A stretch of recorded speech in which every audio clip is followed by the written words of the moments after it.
Dora Delvalle Almontaser was only 19 years old when she was assaulted and then strangled with a telephone cord while house sitting for her uncle in the Bronx back in December of 2000. During the original investigation, police retrieved fluids and a lone fingerprint from Dora's body at the crime scene. At the time, no matches for either could be found, but police created a John Doe profile based on the suspect's DNA. Dora was living with her husband. She had been watching her uncle's apartment while he recovered in the hospital. 5 years later, in 2005, 25-year-old Angel Serbay, a Yonkers mother, was found assaulted and strangled. Her body had been wrapped in a blanket and dumped on the side of the Sprainbrook Parkway, a state road in Westchester County, New York. Again, fluids were recovered from the victim. The DNA evidence from Angel matched the evidence found in Dora Almontaser's body. Still, no matches came up for a named suspect. Angel was a lost soul, her mother Susan Serbay said. That's the best way to describe her. She was a very good person. She was just lost, searching for something. We miss her. We miss what could have been for her. Both Angel and Dora's cases would go cold in their own time.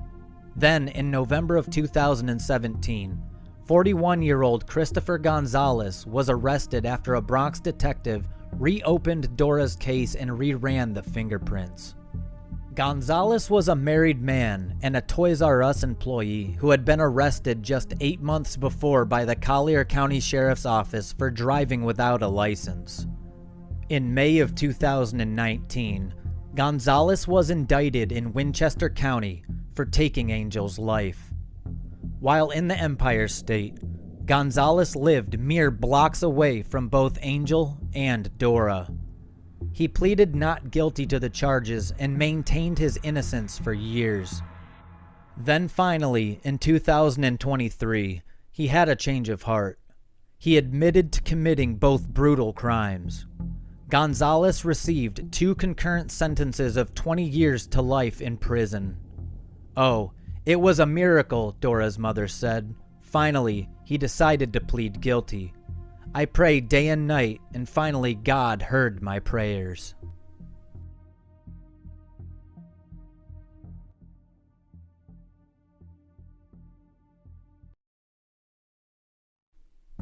"25-year-old Noele Renee Trice and 29-year-old Bryan Keith Lash lived in Fort Wayne, Indiana in 2017. On June 9th, the couple invited a few friends over to watch basketball at their house on Weiser Park Avenue.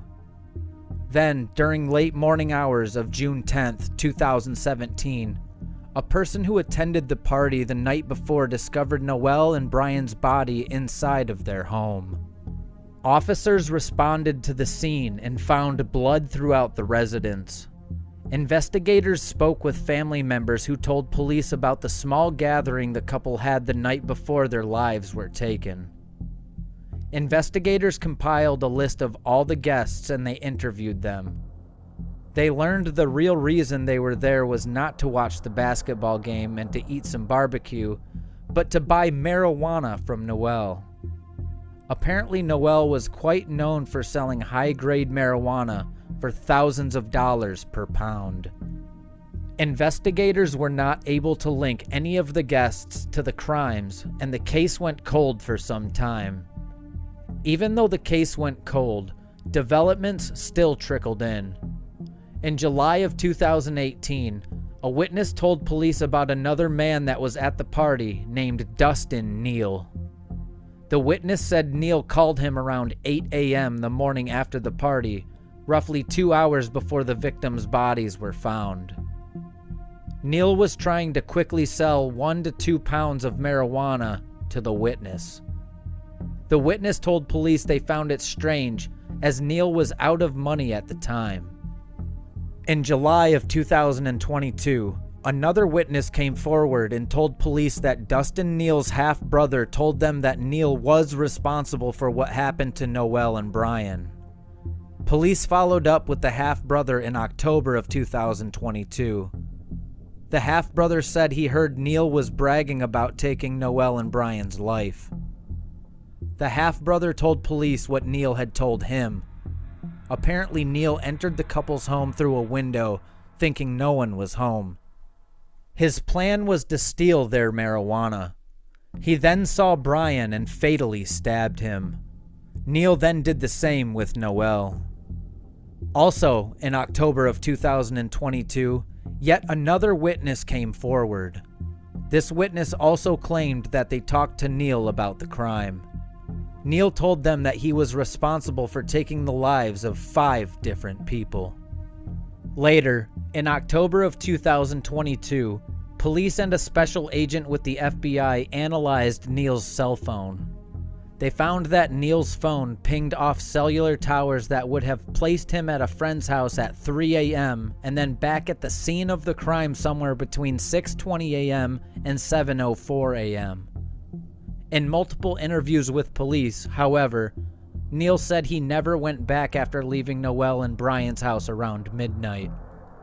Recently, investigators found yet another piece of evidence that finally allowed them to have enough to make an arrest. A partial fingerprint found on Noele Trice's phone matched the fingerprint of Dustin Neal. The Fort Wayne Police Department and the Allen County Sheriff's Department charged and arrested 35-year-old Neal on January 1st of 2023 in Wells County. He will soon be extradited to Allen County.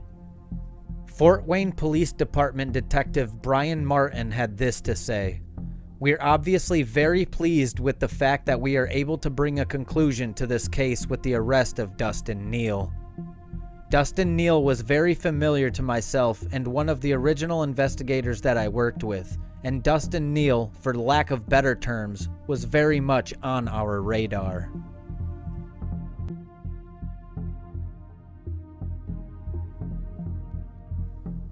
On December 30th of 2002, 18-year-old Mary Liza Mansker called 911 to report that her 2-year-old daughter, Marselina Liza, was not alive anymore. She told authorities she blacked out and did not know what happened to the baby. This happened in Niceville, Florida. The baby was taken to a hospital in Pensacola, Florida, but there was nothing that they could do. An autopsy could determine that the baby suffered blunt force trauma to the head. Investigators felt foul play was involved. Okaloosa County Sheriff's Office investigator Captain David Allen decided to go back and look at all the evidence again in hopes of gaining a new perspective in 2021. Why don't we bring this back to the medical examiner and see what they think, because maybe there was a mistake made, so basically put a fresh set of eyes on it. After a thorough reevaluation, the medical examiner's office agreed, Allen said. The medical examiner conducted an autopsy on Marselina's remains in April of 2021 and determined that the cause of why she was not alive anymore was shaken baby syndrome. It usually occurs when a parent or caregiver severely shakes a baby or toddler due to frustration or anger, often because the child won't stop crying. The shaking causes the child's brain to move back and forth inside the skull, and usually results in bruising, swelling, and bleeding of the brain. Okaloosa County Sheriff's Office detectives interviewed family and friends of Mary Liza Mansker. They said that Mansker had a terrible temper and no previous history of experiencing blackouts. Mansker, who moved to California following what happened to her daughter, was arrested by deputies with the Yuba County Sheriff's Department. Online records show that she is currently being held without bail in the Yuba County Jail under the name Mary Jean Liza. She was indicted for the crime on January 3rd of 2023, and her next court appearance is scheduled for February of the same year. Detective Allen said, "Based on the evidence we had and new interviews, we were able to submit an arrest warrant for the mother." I mean, this happened in 2002, almost 20 years ago. She was probably very surprised when we showed up to pick her up. Sheriff Eric Aiden said that the OCSO investigators are passionate about putting in the extra work needed to solve cold cases. Even if they can't solve anything for the moment, they still go in there and actively see if there's anything they can turn over. Any crumb, any stone that they can turn over could remotely result in rejuvenating the case a little bit further, Aiden said.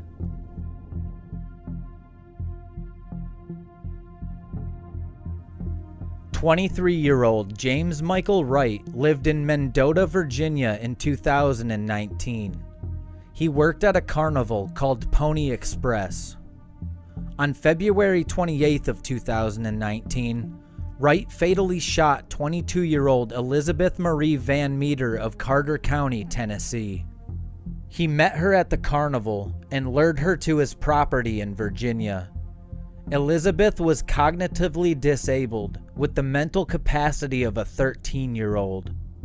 Wright shot her after getting into an argument about a video game. He buried her outside near his home. That evening, Wright posted a meme on Facebook that read, "I know there's a special place in hell for me. It's called a throne." A few days later, on March 9th of 2019, Wright fatally shot 17-year-old Jocelyn Alsup of Cobb County, Georgia. Her father worked at the carnival with Wright. After shooting her, Wright placed Jocelyn's body beneath a stack of logs in the woods near his house. 8 days later, on March 17th, Wright fatally shot 25-year-old Athena Hopson twice in the head. They also met at the carnival. Athena's cousin Alyssa Chapman remembered Wright coming over to her apartment to pick Athena up periodically. On March 17th, he picked Athena up and never brought her back. Alyssa got concerned about her cousin and reported her missing. Jocelyn Alsup and Elizabeth Marie Vanmeter's parents also reported their daughters as missing. Initially, no link was found and the case went cold for a while. Then, police in Tennessee and Georgia realized a common denominator in all three cases. The women all somehow knew James Michael Wright through the carnival. Police began drawing up search warrants. Before they could track down Wright, there was a twist.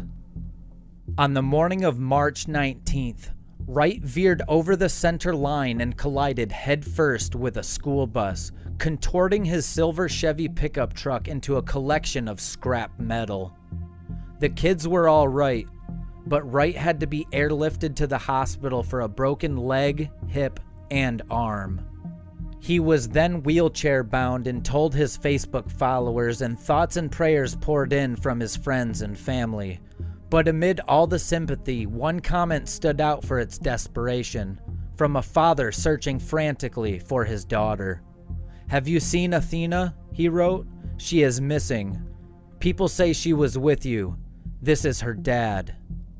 The man left his phone number, but Wright was never going to respond. Inside Wright's totaled truck, police found Athena Hopson's phone.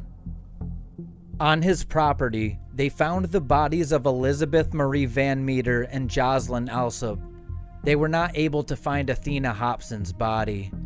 When questioned, Wright had an answer for everything. He said that he accidentally shot Elizabeth Vanmeter. He also claimed that he accidentally shot Jocelyn Alsup while trying to shoot an animal. Wright even had an answer for how he shot Athena Hopson twice in the head. According to him, they were going for a walk, and that he tripped and shot her in the head, then tripped again and accidentally shot her again. Rather than bury her, Wright claimed that he put her in the back of his truck to take her to the hospital. On the way to the hospital, Wright claimed her body fell out, rolling down to a river embankment near a bridge. He then put her body in the water. Police were not able to recover Hopson's body from the river. Wright was then held without bail in the Southwest Virginia Regional Jail. One could only hope a fellow prisoner might accidentally do something to him. Another scary thought is that he deliberately drove into the school bus filled with children, but that could just be speculation. On January 3rd of 2023, James Michael Wright was found guilty of taking the lives of Athena Hopson, Elizabeth Vanmeter, and Jocelyn Alsup. He was sentenced to 3 consecutive life sentences. Washington County Commonwealth's Attorney Josh Cumbo said, "I am very happy to be able to conclude this successful prosecution for this heinous crime. My heart continues to go out to their family and friends. I want to thank the entire law enforcement community of Southwest Virginia and Northeast Tennessee for coming together to bring Wright to justice. I especially want to thank the people and community of Mendota, Virginia for their assistance throughout this case and their hospitality. The public will be safe from him. He has been held accountable for 3 crimes that were completely unjustified and heinous in the Mendota section of Washington County, Virginia. And hopefully it's closure for 3 families and friends of those 3 victims." During the testimony, investigators confirmed that they searched 77 acres of land and finally found Athena Hopson's body 9 months after the others. 89-year-old Lillian De Cloe lived in Broward County, Florida in 1994. She had health problems, including memory loss. Lillian's niece, June Nicholas, took care of her. In the late afternoon of April 29th of 1994, June entered her aunt's home. She checked the first bedroom where Lillian normally took her naps in. June then went to the end of the hall, and as she looked right, she saw Lillian's body on the floor. She had been beaten and strangled. Police found that the attacker likely entered through a bedroom window. When they saw that the house was ransacked, they believed Lillian was not specifically targeted, but it was a robbery gone wrong. Investigators collected several items from the crime scene, hoping they could be useful later on. In 2004, the Broward County Sheriff's Office retested Lillian's nightgown and found male DNA on it. The Broward County Sheriff's Office's cold case unit then reopened her case in 2019, using old case files and DNA databases to try and figure out what happened to the former teacher and nurse. Their work eventually led them to Johnny Mack Brown. He is a former United States Marine who once lived a few houses away from Lillian. His family told detectives he struggled with PTSD and drug addiction and had been homeless for several years. He passed away due to natural causes in 2010. In August of 2022, detectives got a court order to exhume Brown's body from the South Florida National Cemetery in Palm Beach County. Testing done by the Broward County Sheriff's Office Crime Lab showed that Brown's DNA was consistent with the DNA left on Lillian's nightgown. The DNA results were actually 66.8 trillion times more likely that they came from Brown than if they came from another person, according to the Sheriff's Office. The Broward State Attorney's Office agreed with the findings that Johnny Mack Brown was responsible for what happened to Lillian and considers the case solved. June Nicholas had this to say after the identification was announced in 2023. "I know that wherever she is, she can sleep in peace. We are glad that this is closed. We can move on. We can go in peace, because we know that it wasn't a case that went unsolved." June also recalled what she went through after discovering Lillian's body.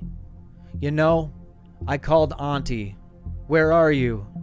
I checked the first bedroom, which she normally would take her naps in, and finally, I went down to the end of the hall, and as I looked right, I saw her on the floor." Nicholas said the violence against her aunt deeply affected her. "I took a whole year off of work, just to cope. I had someone take care of my kids for a couple of months because I couldn't cope. It was that bad. I would lay in my bed and I would see her on the floor.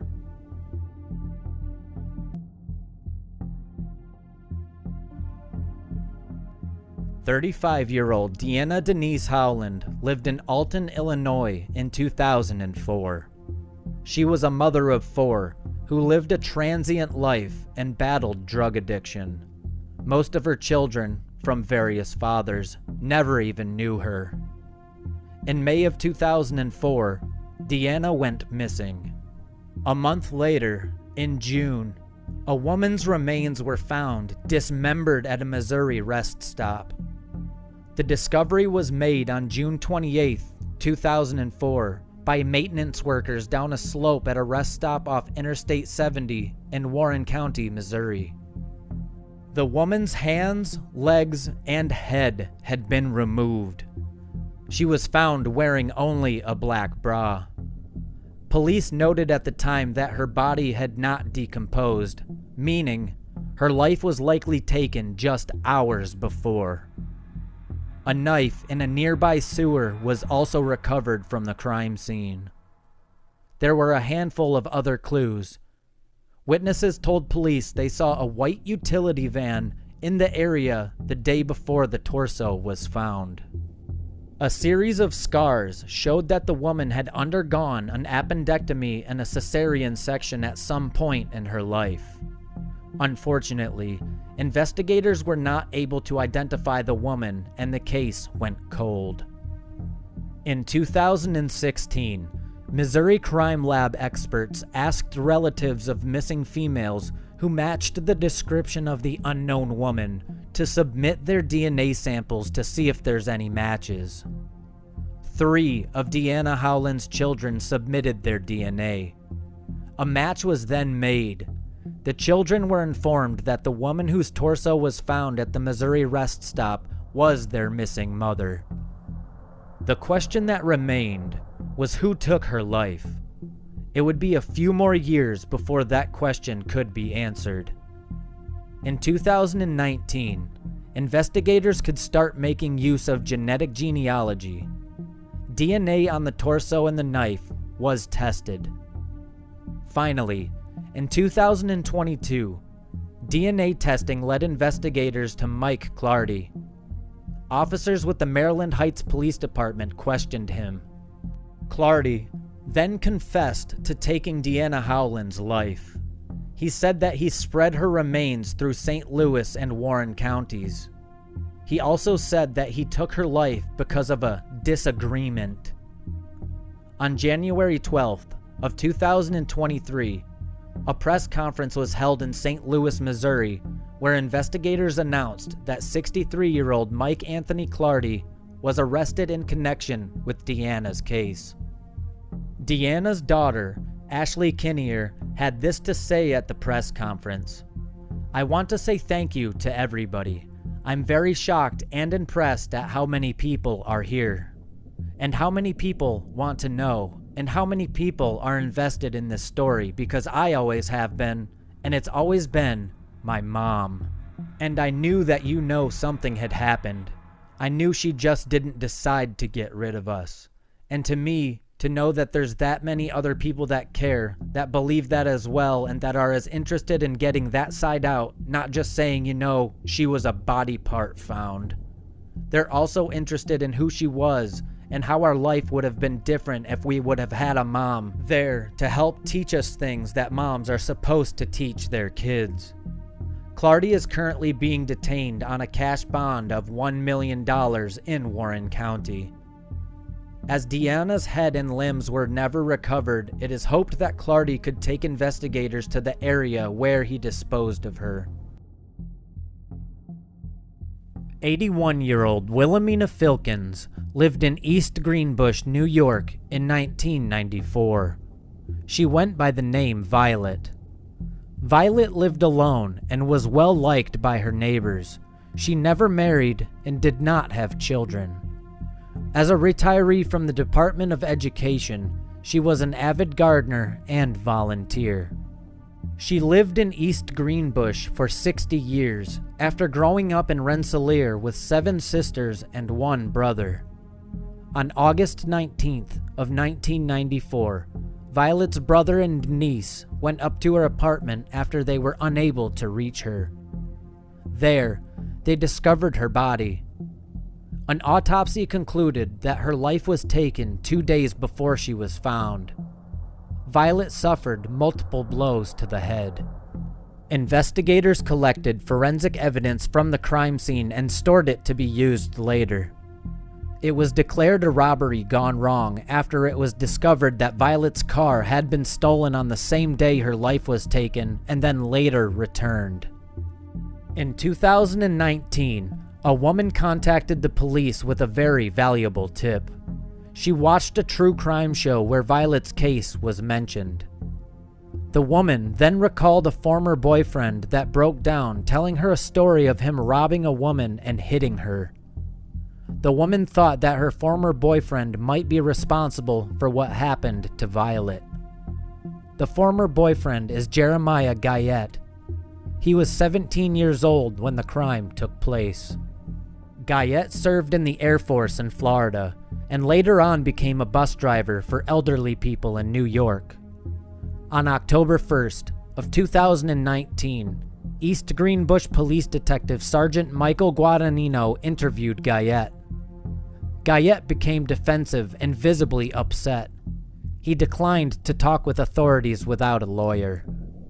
The next morning, authorities found his body in the garage of his home in Rosendale, nearly 70 miles south of East Greenbush. An autopsy found Guyette took his own life. Investigators then resubmitted all the physical evidence from the original investigation, including a wooden coffee table with an unknown fingerprint.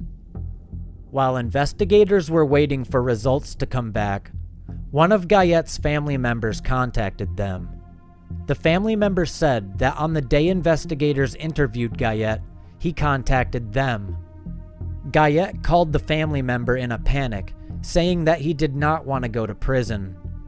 He told the relative that when he was younger, he planned to rob a bank and steal a car to get money for college. If that was not enough evidence, the results came back in 2023 and showed it was Guyette's fingerprint collected at the crime scene. On January 19th of 2023, the East Greenbush Police Department held a news conference to announce that Jeremiah Guyette was responsible for taking Wilomeana Violet Filkins' life. During the news conference, Violet's niece, Carol Filkins, thanked authorities and recalled her aunt as a simple woman who lived quietly and never would have envisioned anything like this happening. "We're all very thankful it has been resolved," she said. On January 28th of 2012, a resident discovered a human skull at Brookhaven Trailer Park in Opelika, Alabama. Police searched the surrounding area and found more remains, including a pink, long-sleeve shirt with heart buttons and ruffles nearby on a creek bank. Detectives determined the skull belonged to a young black girl, around 4 to 7 years of age. Evidence from her bones indicated she was malnourished, and she also had a visible deformity on her left eye. This could be natural or a result of injury or abuse. Forensic artists at the National Center for Missing and Exploited Children created an image of what the unknown girl may have looked like. Detectives looked at school and birth records, but this yielded no results.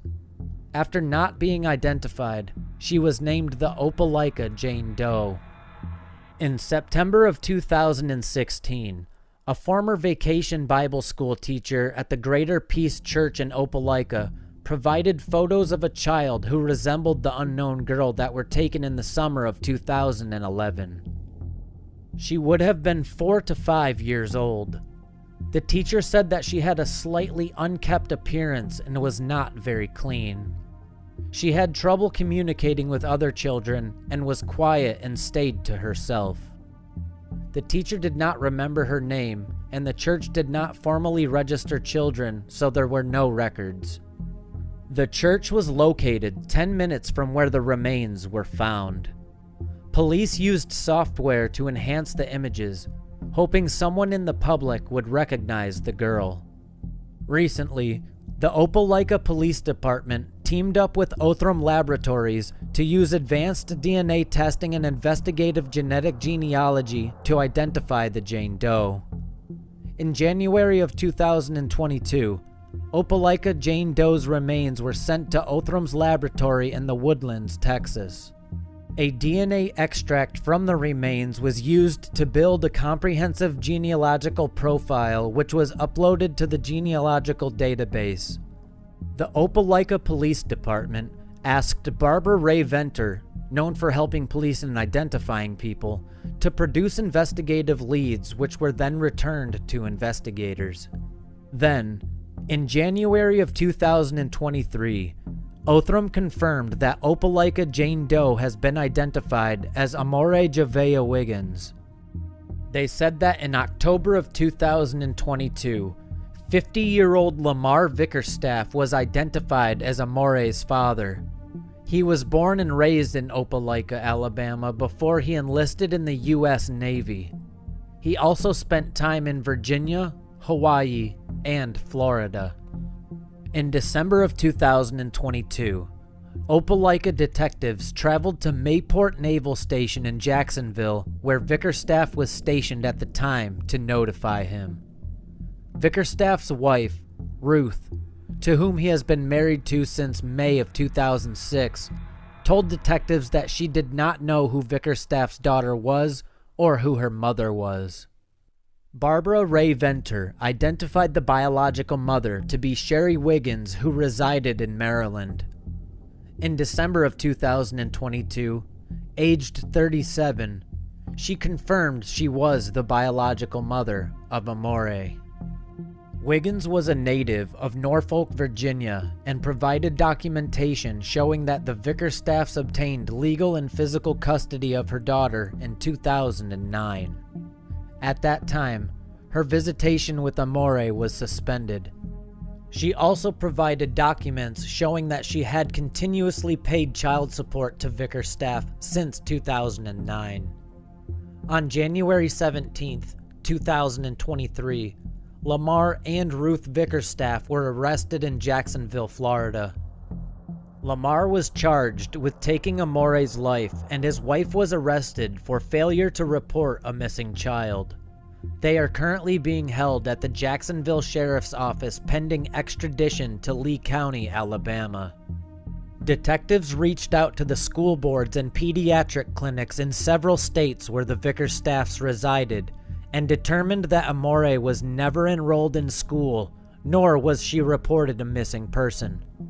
This case remains under investigation, and detectives need the public's assistance in gathering additional details regarding Lamar and Ruth Vickerstaff's relationship with Amore Wiggins and her time spent in Opelika, Alabama. If you have any information, please contact the Opelika Police Department Detective Division at 334-705-5220 or the Secret Witness Hotline at 334-745-8665.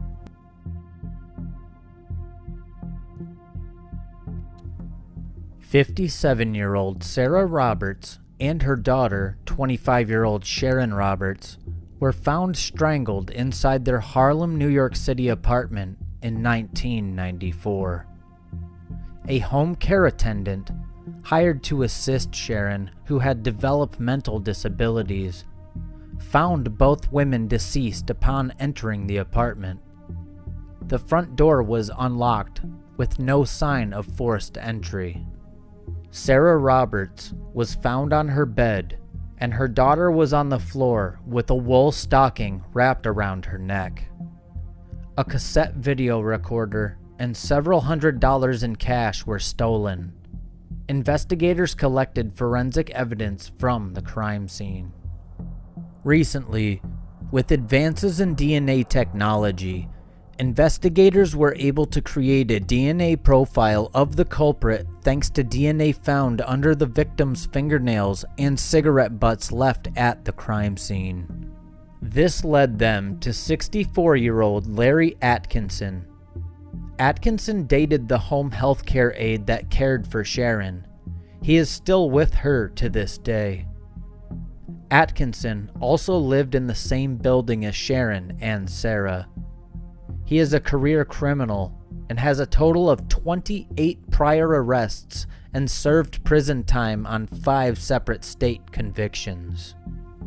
His time behind bars dates to 1985, when he was sentenced to 2 years in prison on an assault conviction and was paroled in 1987. Atkinson also did state time on assault, drug, and attempted robbery. He was last paroled in 2013 after serving another 2 years on an attempted drug sale conviction. On January 23rd of 2023, Larry Atkinson was arrested by the New York Police Department Bronx Cold Case Squad and charged with taking the lives of both Sharon and Sarah Roberts. He is ill with cancer and is awaiting arraignment in Manhattan from a hospital bed. The home health care aide, Celeste Cornelius, stood by Atkinson. "I know he didn't do it," she said outside their Harlem apartment. "I don't want you to misquote me, but I know he did not do it. I don't care about the DNA, none of that mess. He didn't do it." Their neighbor, Juliet Wilson, said Atkinson and Cornelius have lived together in the building for at least 20 years, describing him as a heavy-set man who uses a walker. "He's a nice guy. They don't fight about anything," she said, adding, "This whole thing is surprising to me." It's unclear why Atkinson decided to take Sharon and Sarah's lives. It is possible that robbery is the motive, as a cassette video recorder and several $100s in cash were stolen. William and Ina Campbell lived in a house on Jackson Road in Clarksville, Tennessee in 2010. They were both in their 80s and enjoying a peaceful life. On January 29th of 2010, the Campbells' neighbor Daniel Champagne tried calling them a few times. Daniel was like a son to them and said that they were his second mom and dad. He also had a key to their house, so when they did not answer any of his calls, he went inside. He found that the house had been ransacked. The kitchen cabinets were all open. Daniel also made a gruesome discovery. He found William and Ina in their bedrooms, each with a gunshot wound to the head. They had medical issues and slept in separate beds.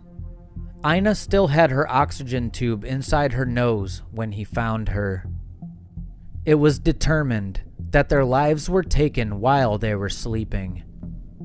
Neighbors told investigators that this is strange, as their dogs would have barked if a stranger came in and woke the Campbells up. It led investigators to believe that the person responsible knew the dogs and the couple. Their adopted son, William Roger Campbell, then became a person of interest. It was speculated that he would gain financially from the crime. No evidence that he took his parents' lives could be found, however, and the case went cold. Then, on June 21st of 2021, William Roger Campbell was arrested at his home in connection with the case and taken to Clarksville. He was taken to the Montgomery County Jail. Investigators did not initially give the reason of why he was arrested, but you have to believe that his appearance does not help his case. Detective Keenan Carlton had this to say: "These were innocent victims. These were people who were beloved by their community. They lived in their neighborhood for a number of years. Their neighbors loved them, and they're all happy to see some resolution." Keenan gave credit to detectives who worked the case a decade ago for laying the groundwork in the investigation, and said a recent review of the case allowed detectives to put the final piece of the puzzle together and arrest Campbell. His trial started in January of 2023. During the trial, it was mentioned how Campbell profited financially from the crime. Bill Campbell's estate was worth well over $130,000, and his wife Ina's estate was over $120,000. Altogether, their sole heir Roger Campbell received $180,000 from his parents' estate. It was also made public that he was seen leaving the crime scene just 40 minutes after police believe Bill and Ina's lives were taken. The fact that the dogs didn't bark was also brought up, as well as the fact that no valuables were touched. Jewelry boxes appeared undisturbed. Lock boxes had not been tampered with. Approximately $2,800 was still there. Checks remained on the dining room table, and most shockingly, the guns were also all there. The son of Campbell, Sean, described having a close relationship with his late grandparents, but had only seen his father a handful of times growing up. "I've been on this earth 35 years, and in that 35 years, I've spent less than 24 hours around him," Sean Campbell said. After the funerals of Bill and Ina Campbell, Sean Campbell was made aware of an estate auction that took place at the Campbell's residence. According to him, he was never contacted by his father to keep any of his grandparents' items as keepsakes. Linda Campbell, ex-wife of Campbell and mother of Sean, also testified. At the time, she worked at the commissary. On January 26th of 2010, 3 days before the bodies were found, Linda was paged to Register 17, where she was startled to see Campbell and his mother Ina. Before then, she hadn't seen or spoken to him in almost 13 years. Campbell struck up a conversation with her and told her he was in town visiting and would be leaving on the 28th. "I thought, why do I care when you're leaving?" Linda Campbell said. She had never been paged by Ina, William, or Roger before then. It appeared as if Campbell wanted to create an alibi. Agent Frederick McClintock, a CPD drug agent and crime scene investigator in 2010, said that during their detailed search of a crime scene, he found a bottle of Palmolive dish soap with a red-brown material on the back that appeared to be blood. In a field test swab, the material tested positive for blood. Later, this blood was identified through DNA to be Roger Campbell's. Bill and Ina Campbell owned an antique Lenskirch grandfather clock, and according to Andrew Smith, owner of its time clock shop, it was rare. Smith holds a degree in horology, which is the study and measurement of time. He had serviced the Campbell's grandfather clock for many years, visiting the home to perform maintenance annually. When he first laid eyes on the clock, he said he offered Bill Campbell $5,000 for it, coincidentally, in front of Roger Campbell. Bill turned him down, saying he knew the clock was rare and antique, and he wasn't willing to part with it. In February of 2010, less than a month after Bill and Ina's lives were taken, Smith received a call asking if he was interested in buying the Lenskirch grandfather clock. When he arrived at the Campbell residence, Smith expressed his excitement to the courtroom that he was finally going to be able to buy the clock. However, instead of his normal customers, he was met by Roger Campbell. "I said, 'Where's your mom and dad?' Smith told the court. He seemed nervous and shaky, and said, 'Didn't you hear? Mom and Dad were shot in their bedrooms.' Immediately, Smith tried to stop the transaction, he said, but Campbell insisted he was the sole heir and that he was able to handle the estate. When Smith decided to follow through with the transaction, He claimed that Roger Campbell tried to haggle by asking for $6,000. On January 23rd of 2023, 66-year-old Roger Campbell was found guilty of taking his parents' lives after about 4 hours of deliberation by the jury. He is now awaiting sentencing.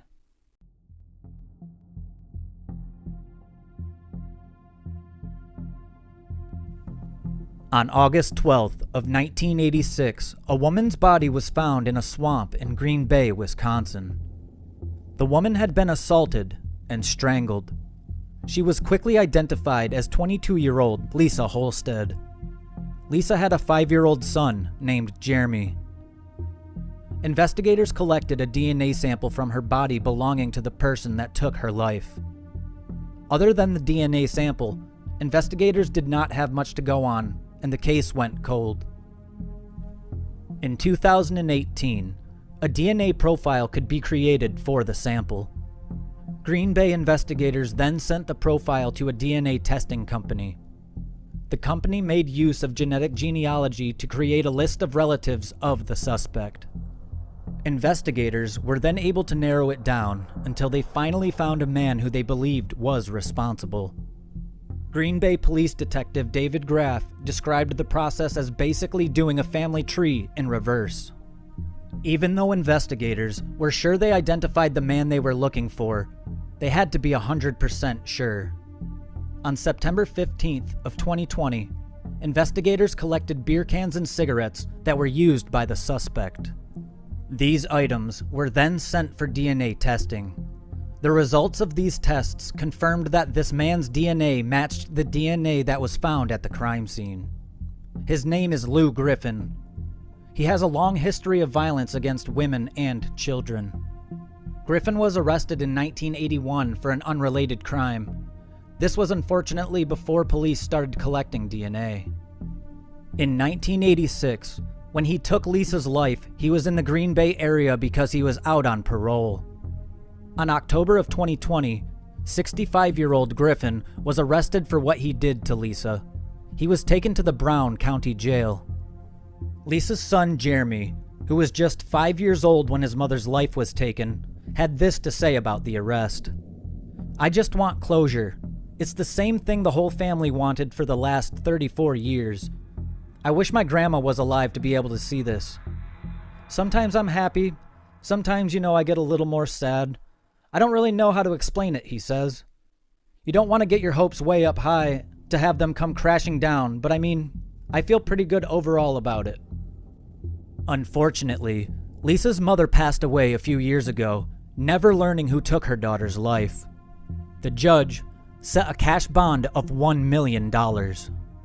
Griffin's court hearing was set for December 10th of 2020. In February of 2021, Griffin wrote a letter to a local television station where he claimed that his rights had been violated. According to him, investigators were falsely accusing him of the crime. He also raised an issue with his $1 million bond. He said that he is a 65-year-old who has ties to the community for more than 40 years. Griffin's trial started in late 2022. On January 27th of 2023, Lou Griffin pleaded no contest in court. A judge then found him guilty. He will be sentenced on March 27th of 2023.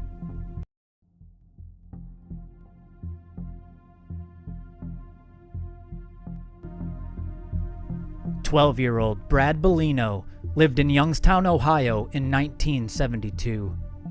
He was the youngest of 4 children and enjoyed playing baseball. On March 31st of 1972, Brad left a friend's home in the Applewood Acres neighborhood, but never returned to his home, which was located on McClurg Road. Police immediately started to search for Brad when his parents reported him missing. A few days after he was last seen, on April 4th of 1972, his body was found by a trash collector in a dumpster by the Isales in Boardman Plaza. An autopsy determined that Brad had been assaulted and was strangled with a belt that was still around his neck. In spite of police reports of possible leads in the case, help from a psychologist, and a $2,000 reward, investigators were unable to identify who was responsible. Don Templeman was Brad's best friend and the last person to see him alive after he left his home in March of 1972. Templeman and Brad were inseparable, even going to the same school, having sleepovers, and playing on the same sports teams. When we started playing baseball together, I was the pitcher, he was the catcher, and my dad was the coach, Templeman said. Many of those days ended with a family dinner at Templeman's house, which also was the case the last day of Brad's life. In the days to follow Brad's disappearance, Templeman's fears were confirmed by a teacher during a math class. "I have some news. The Bellino boy has been found," said Templeman. Everyone cheered and was excited, but then she said, "But he's dead." Boardman police officer Robert Rupp was the one who first arrived at the crime scene and who investigated the case. "I vowed at that time I'd work very hard to find out what happened to him. I thought about that case every day of my life, even after I retired," Rupp said. On January 24th of 2023, Boardman police held a news conference to announce that Brad Bellino's case had been solved. The suspect has been identified as Joseph Norman Hill. He passed away in 2019 of natural causes. Hill was 32 years old at the time of the crime. No link could be found between Hill and the Bellino family. Hill lived on Shadyside Drive in Boardman at the time, but moved to Yucaipa, California in 1978, where he resided until his passing in July of 2019. During his time in Boardman, Hill was a truck driver for a bottled water company. 2 other cold cases involving missing teens occurred during Hill's time in Boardman. These cases include one of 15-year-old Thomas Baird, who was found on Lake Park Road in 1970, and one of 13-year-old David Evans, who went missing in January of 1975. 6 days later, Evans's body was found frozen in the bushes of a parking lot. It is now being investigated if Hill was responsible for any other crimes. Police say they were able to identify Hill as the culprit because his DNA was found on Brad's clothes. This is a case that dominated the headlines for years after it happened, and now it's finally solved. 32-year-old Felicia McGuyer lived in Suffolk County, Massachusetts in 2007. She had a 10-year-old son and was dating 17-year-old David Pena. Felicia was last seen on October 7th of 2007 in the area of Roxton Street in Boston's Dorchester neighborhood. She was reported missing by her mother 10 days later. Multiple witnesses reported suspicious activity by Pena in the hours and days after her disappearance. Pena told investigators in 2007 that he was involved in a physical confrontation with Felicia, and she stabbed him with scissors. He said he left their apartment, but when he returned a few days later, Felicia and her possessions were gone. Pena said that he believed she went to Florida to be with an ex-boyfriend. Neighbors told investigators that they did see Pena with a wound that night, and a few days later they said they saw Pena and a man who is believed to be his brother at about 4 a.m. They were struggling to carry what appeared to be a bulky, rolled-up, multicolored blanket. There was one person at each end of the rolled-up blanket. The men were seen putting the rolled-up carpet and blanket into the back of a car and driving away at a high rate of speed. Police dedicated a lot of resources and spent a lot of time searching for Felicia, but her body was never found. There was also not enough evidence to charge David Pena with any crime, so the case went cold for some time. In 2017, a search was conducted in the wooded area of West Roxbury, Massachusetts for Felicia, but nothing substantial was found. Also, in 2017, another witness came forward to talk to investigators. He said David Pena asked him to help remove items from the apartment he and Felicia shared, including a rolled-up carpet that was difficult to carry. The witness who helped carry the rolled-up carpet said that he immediately thought that there was a body wrapped up in the carpet and blanket. Furthermore, the witness said they carried what he believed was Felicia's body into a wooded area with a parking lot in the Boston area. Once in the wooded area, the witness claimed to have seen that it was in fact Felicia's body. On January 17th of 2023, 33-year-old David Pena was arrested in Florida. He was already in custody on an unrelated matter. Police also discovered there was another warrant for his arrest on cocaine trafficking charges.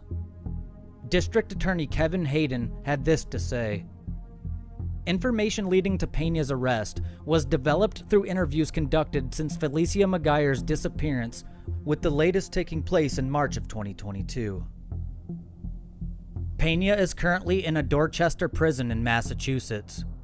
He is scheduled to go to court on February 17th of 2023 for a probable cause hearing.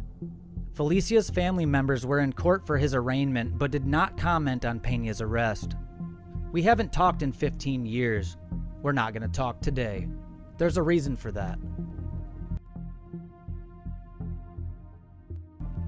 In June and July of 1984, 4 separate women were violated and assaulted by one man in Connecticut.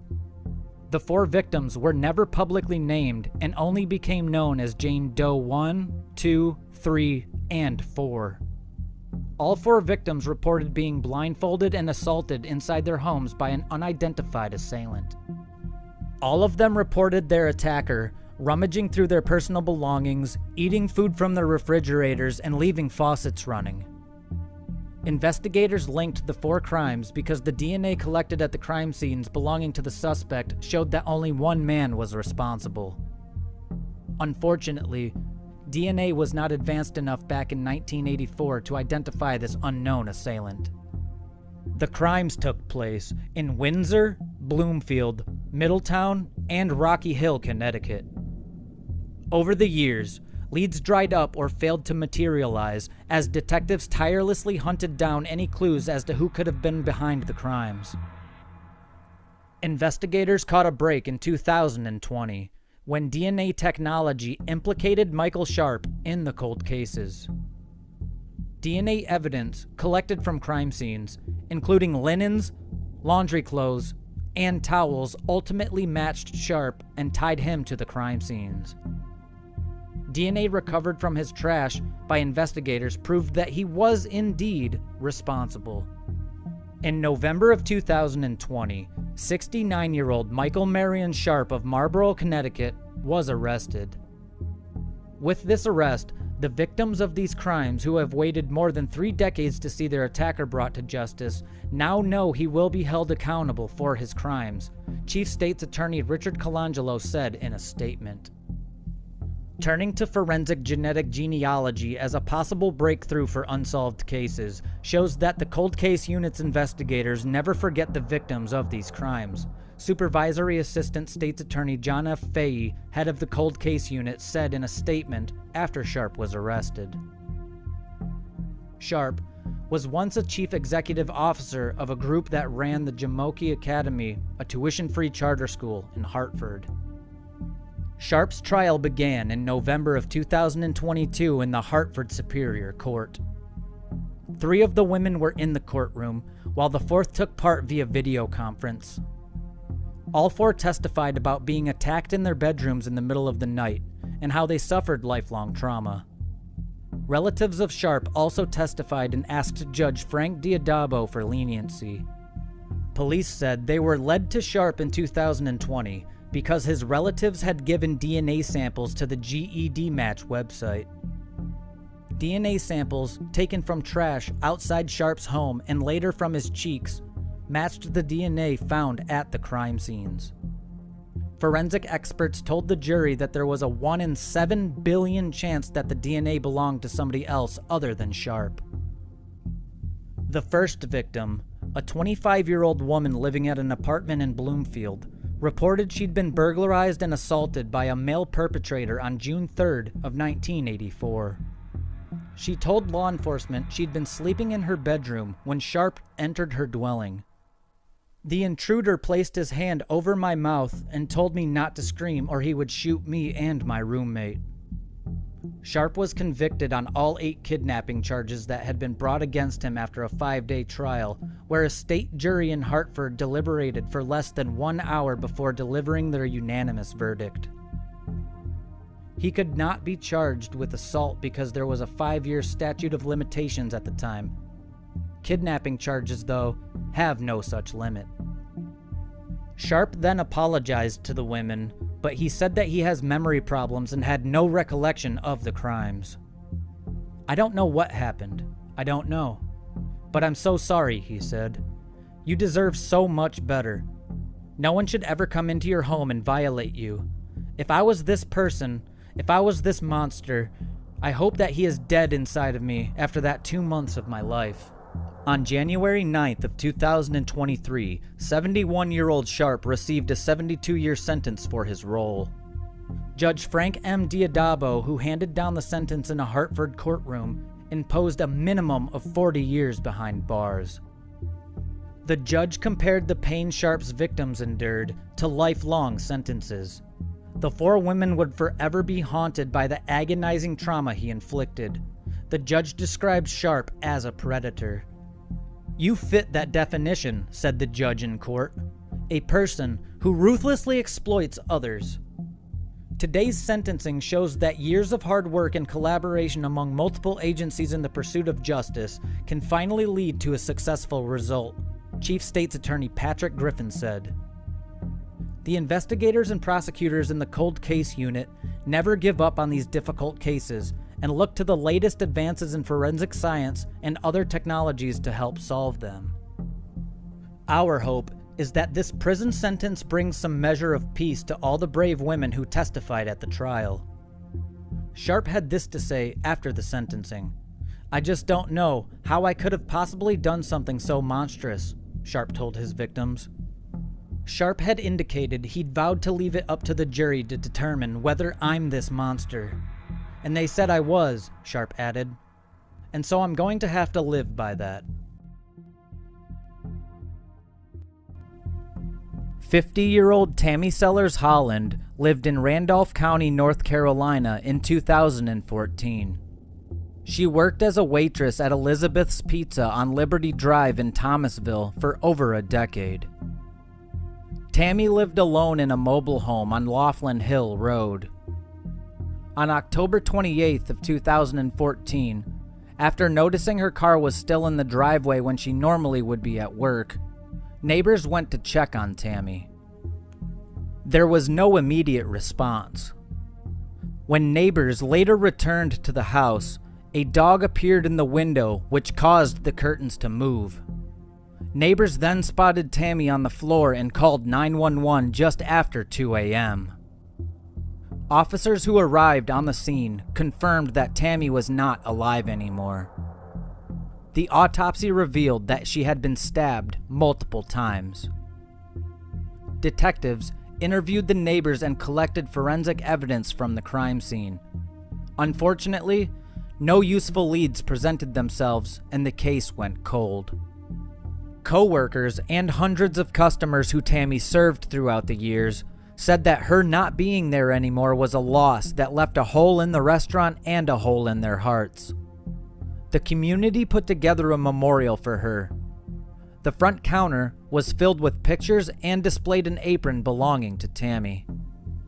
At the time, manager Gino DePorto said, "We feel like we want to pay some respect to her.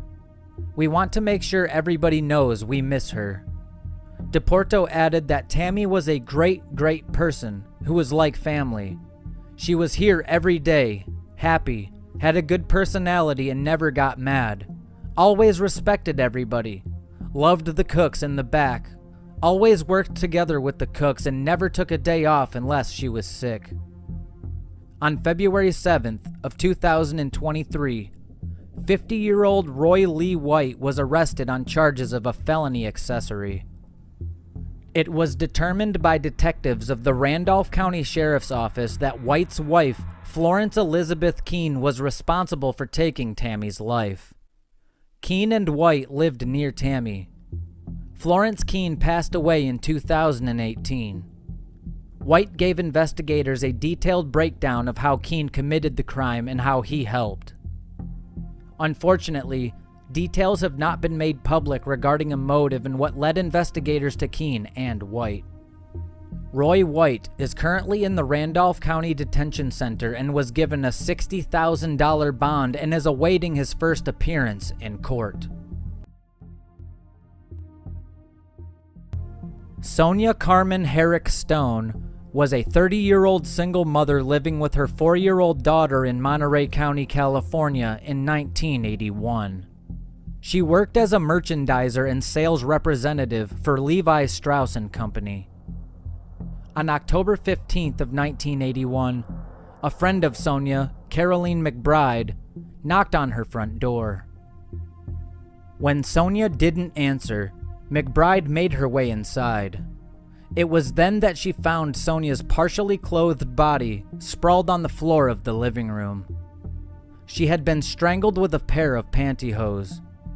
Several pieces of DNA evidence were collected from the crime scene by investigators to be used later.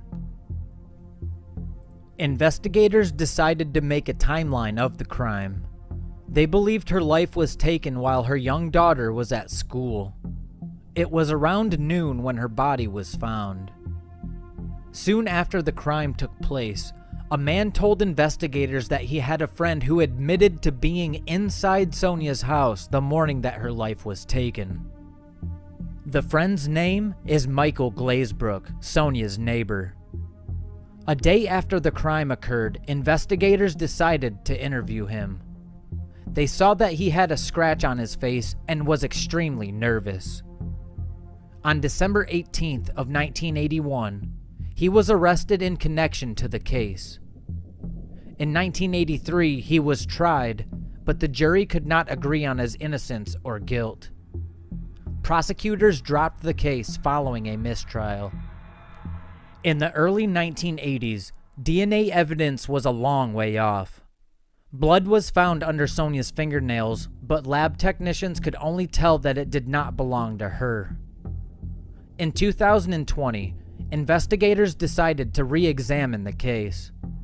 They tested the DNA evidence they had collected back in 1981 all over again. They were then able to create a DNA profile. Because they still believed Michael Glazebrook was involved, they collected his DNA sample.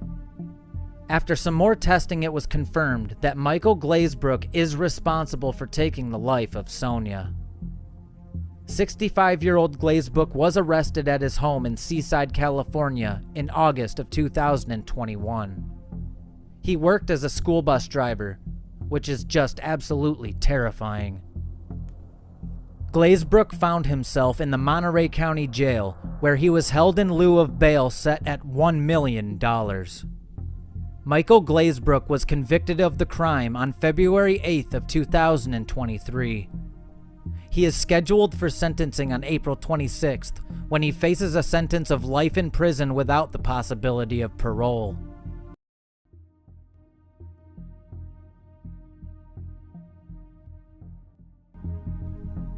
Mary Prier and her husband Leonard lived in Flint, Michigan. They owned Sweet Marie's candy store for many years before selling it.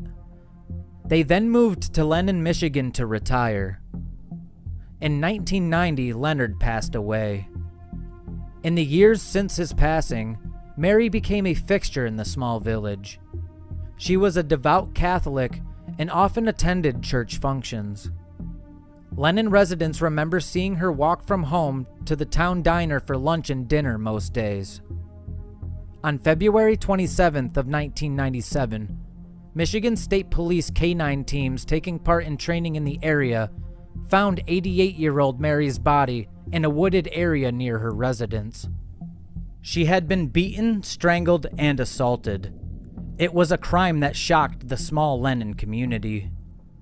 Investigators collected DNA at the crime scene that belonged to the suspect. They also conducted hundreds of interviews to gain evidence in the case and followed up on dozens of leads. Quickly, they zeroed in on Michael Burr.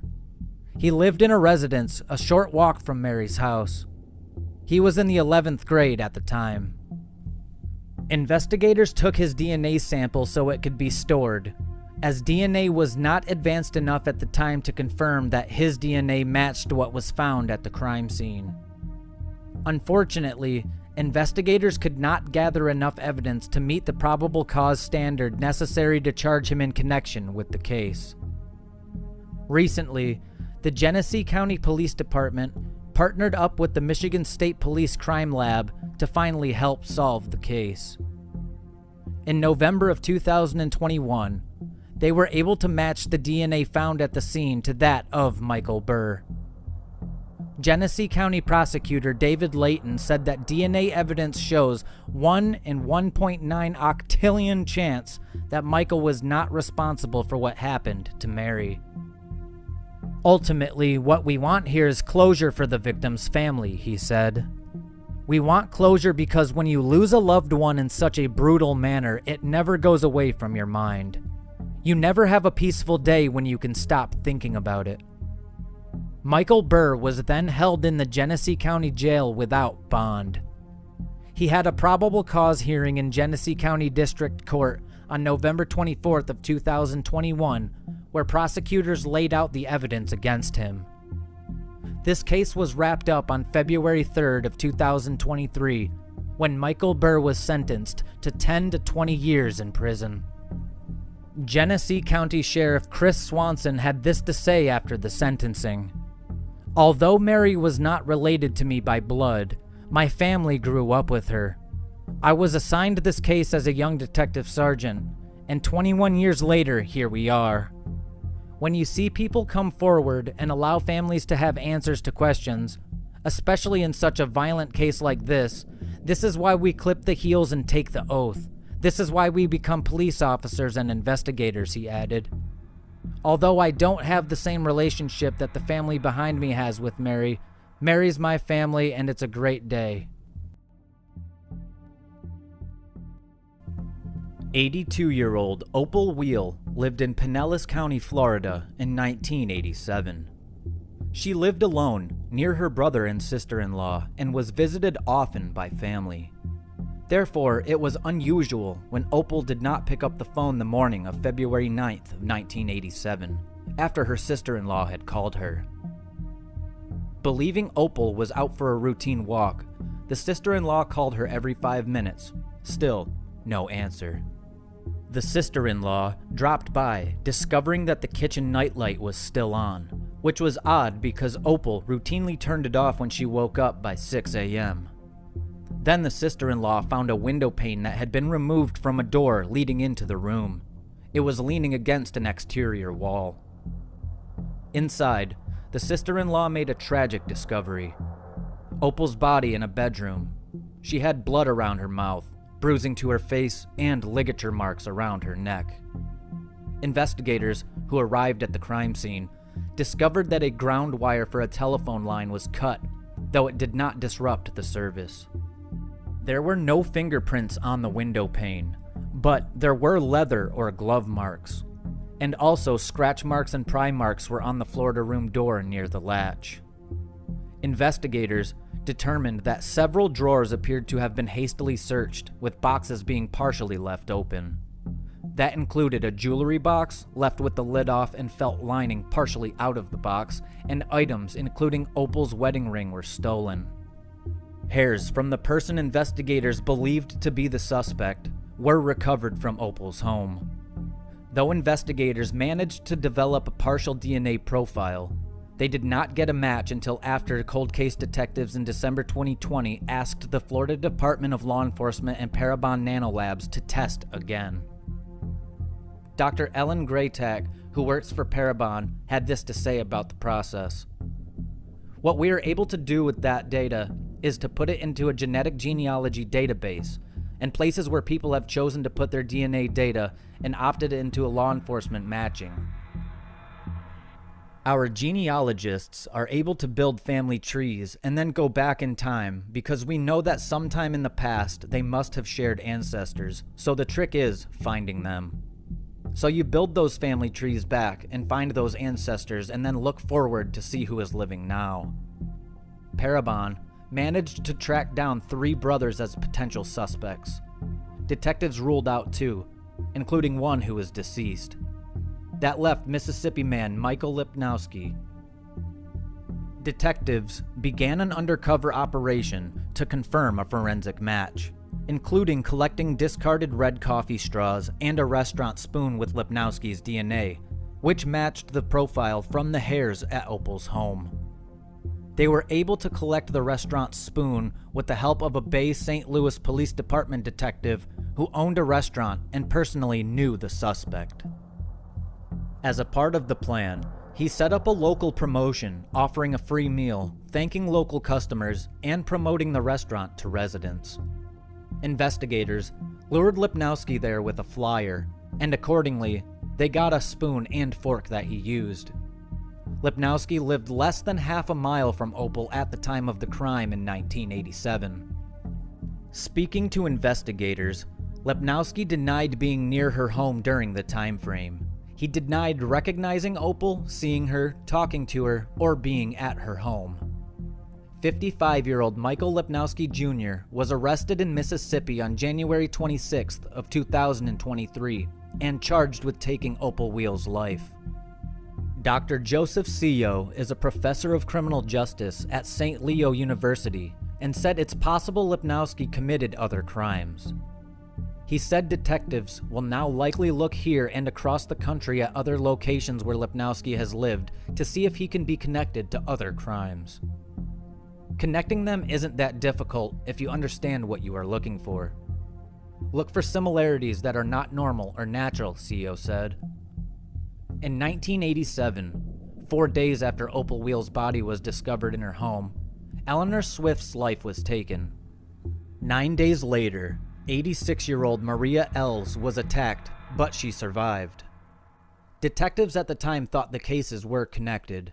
Now they will investigate to see if Lipnowski could be responsible. 78-year-old Mildred Matheny lived in Lake Worth, Florida in 1985. She suffered from dementia. Mildred was a retired nurse. On the evening of April 27th, a passerby discovered Mildred with life-threatening injuries. She was naked and bloody from blows to her head and face. Her discarded clothes were strewn around and her dentures were found in the dirt. She was taken to the hospital, but sadly, she succumbed to her injuries a few days later. Investigators tried to create a timeline. They found that Mildred was last seen at her home where she lived with her younger sister Gladys Nolan in the 1300 block of Crestwood Boulevard in Lake Worth Beach. Mildred then seemingly wandered off, and this was not the first time. At 4:30 p.m., she was reported missing. Then, at 10 p.m., she was found by the passerby lying on the ground in Old Indian Town Road in Jupiter, more than 30 miles from her home. Witnesses reported seeing Mildred get into a brown Oldsmobile sedan at the intersection of Dixie Highway and Lucerne Avenue. The witnesses told investigators that the man behind the wheel said he was Mildred's neighbor and was going to help get her home. What exactly happened between then and when she was found, they did not know. Frustratingly, without suspects or strong leads, the case went cold for many years. That was until recently. Investigators took the DNA of the suspect they collected from Mildred's body in 1985 and made use of genetic genealogy to identify him. In March of 2021, they identified him as 61-year-old Richard Curtis Lang. He lives in Boynton Beach, Florida, which is very close to where Mildred lived. He was then taken to Palm Beach County Jail without bond. He denied any involvement in the crime and hired a defense attorney. The attorney had this to say in a statement: Mr. Lang vehemently denies the allegations brought today by the Palm Beach County State's Attorney's Office, and we look forward to aggressively challenging the forensic evidence attributed to Mr. Lang. Nothing in Mr. Lang's past indicates a propensity for such abhorrent behavior, and given his age and health, we will argue that he should be released to home detention as we prepare for a trial. It is unclear how Mildred's path may have crossed with Richard, who was 25 years old at the time that the crime occurred. Richard is a convicted felon. His DNA was uploaded to CODIS after his arrest on a weapons possession charge in 2012 in Palm Beach County. Despite him denying any involvement, investigators are sure that he is responsible. He is a convicted felon, lived in the area, and it's really hard explaining away the fact that his DNA was found inside of her body. Mildred's son had this to say following the arrest. "It's been a long time. I'm thankful to the cold case people for finding that dastardly SOB. He said that his mom had worked with psychiatric patients in a Little Rock hospital in Arkansas.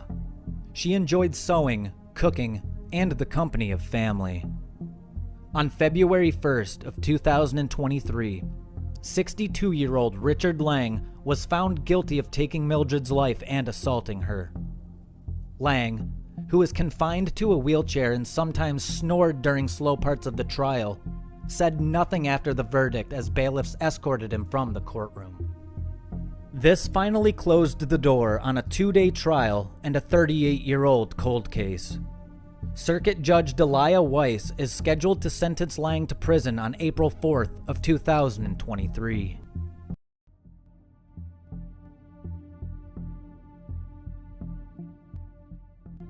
"27-year-old Sarah Mobley Hall lived in Charlotte, North Carolina in 1984 with her 10-year-old son, Derek Mobley. Sarah, a single mother, worked with children with disabilities during the day. One of those special needs kids was Derek.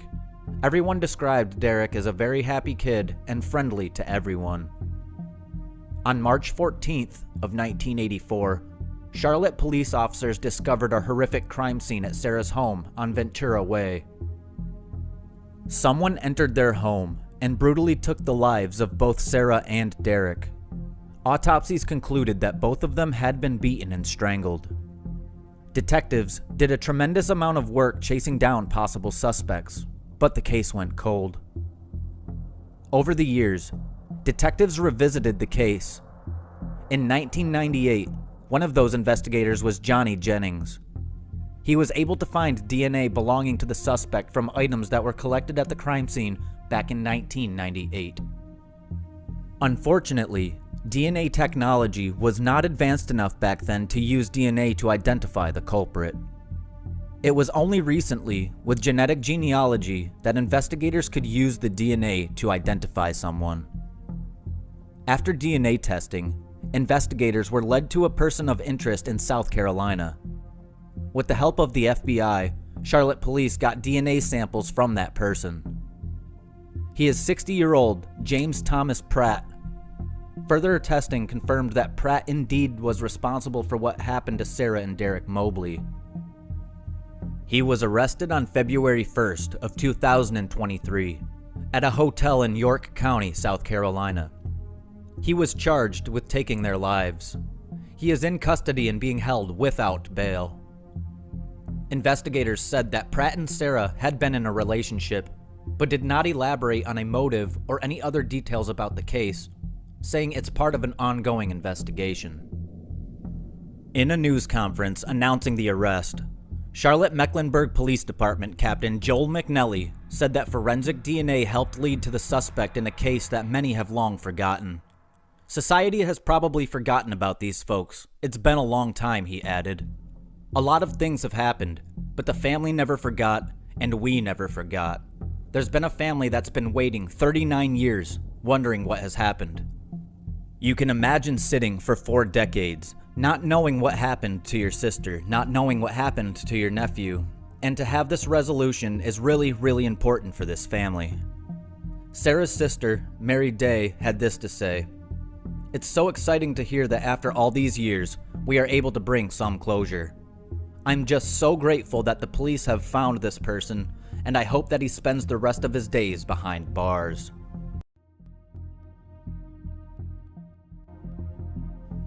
Martha Marie Morrison was born in 1956 in Eugene, Oregon.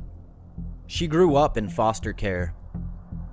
Martha attended Roosevelt High School in Portland and the Corvallis Farm School.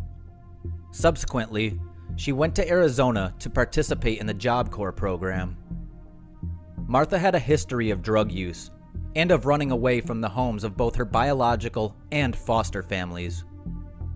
She was last seen on September 1st of 1974 when she visited her family with a man who she shared an apartment with. Martha quarreled with the man and then disappeared. She was 17 years old at the time. About a month and a half after Martha was last seen on October 12th of 1974, human remains of 2 women were found in Delvalle near Vancouver, Washington. After the remains were discovered, the bones of the victims were examined nationwide in hopes of identifying them. One of the victims was quickly identified via dental records as 18-year-old Carol Platt Valenzuela. Carol had been reported missing on August 4th of 1974 by her husband after she failed to return home after hitchhiking to Vancouver on August 2nd. Investigators hoped that her identification would perhaps increase the likelihood of identification for the second victim. They intended to question Carol's husband, but he was recovering from an aspirin overdose at the time. He was arrested, but eventually released after passing a polygraph test on October 25th of 1974. All examinations were unsuccessful in identifying the second victim. It could only be estimated that she was white and between 20 to 25 years old. Forensic facial reconstructions were created of the victim from both frontal and profile views and released through a newspaper, but it went unrecognized by the public. The victim's physical description was also listed, including the fact that she had curly textured hair and dental hygiene problems. She also appeared to have given birth at some point. Police returned to the scene following the initial discovery in order to possibly obtain more evidence. A new metal detector, borrowed from a Snohomish County resident, was also used, but did not deliver anything useful. Examination into the 2 victims showed that they were deceased for at least 2 weeks prior to being found. Decomposition and animal activity made it difficult to estimate the cause, but authorities always believed that someone took their lives. Several missing persons at the time were considered to be the second victim, including Patty Hearst, but she was later found alive.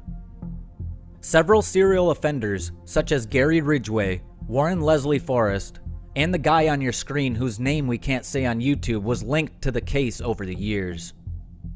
In 2012, investigators were able to create a DNA profile for the second victim, who was still unidentified. DNA was then collected from many family members who had a missing female relative. Martha Morrison's sister and half-brother gave a sample of their DNA, and it was used to develop a genetic profile to compare to potential matches. It was compared to the DNA of the second victim.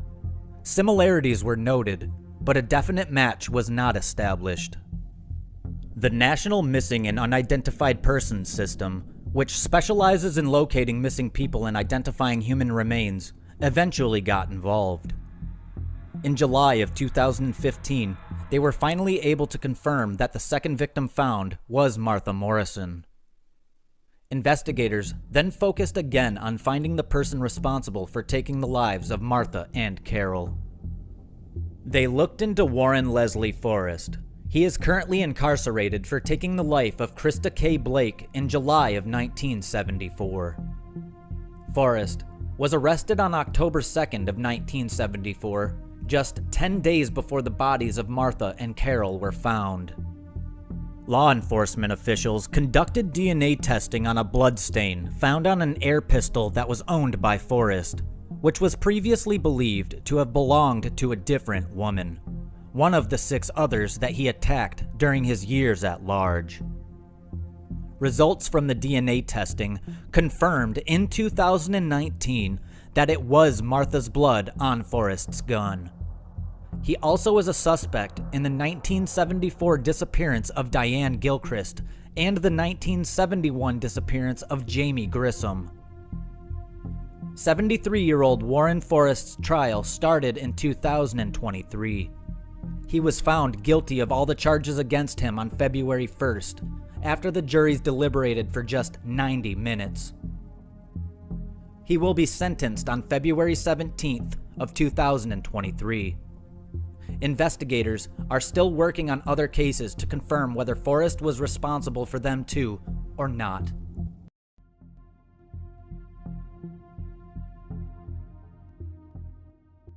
"21-year-old Leslie Marie Perlov lived in Los Altos Hills, California. She was a Stanford University student and aspiring law student. She lived with her widowed mom and worked as a clerk at the North County Law Library. Leslie was last seen at her job on February 13th of 1973. When she did not arrive home, her mother Florence called the police. Leslie would always call if she would be late, so Florence immediately knew something was wrong. That same day, her 1972 orange Chevrolet Nova was discovered parked at the gate of an old quarry located near Old Page Mill Road. A few days after she was last seen, her body was found under an oak tree west of where her car was found. She had been strangled. Investigators were able to retrieve DNA from the crime scene that was left behind by the person who took her life. Witnesses came forward claiming to have seen a blonde man near Leslie's car before she went missing. After an extensive investigation, detectives were no closer to solving the case, and it went cold. Then, in July of 2018, investigators learned about new advances in DNA that might help them solve the case. They submitted the DNA from the unknown male collected at the crime scene to Parabon Nanolabs. A DNA profile was then created, and using genetic genealogy, they were able to identify 74-year-old John Getro as the person who took Leslie's life. He had previously served time in Germany for assaulting and strangling 15-year-old Margaret Williams in 1964. Getro served nearly 6 years out of a 10-year sentence for assault with fatal consequences. He was released after idiotic officials determined he was likely to lead a righteous life. Investigators were able to confirm that Getro also took the life of Janet Ann Taylor using DNA in 2018. Janet's case is very similar to Leslie's. On March 24th of 1974, she visited her friends at Stanford University. That evening, 21-year-old Janet was seen walking along Junipero Serra Boulevard. The next morning, her body was found by a delivery driver. Her body had been dumped by a wooded area close to a bridge just off Sand Hill Road. Janet attended Canada College and was the youngest daughter of football legend and former Stanford coach Chuck Taylor. Investigators always believed that what happened to Leslie and Janet were connected, but only proved it in 2018. John Getro's trial was supposed to take place in 2020, but he fell ill and it was delayed. It is believed that he is responsible for more crimes and is still being investigated by the police. Leslie Perlov's sister Diane had this to say after hearing about the arrest.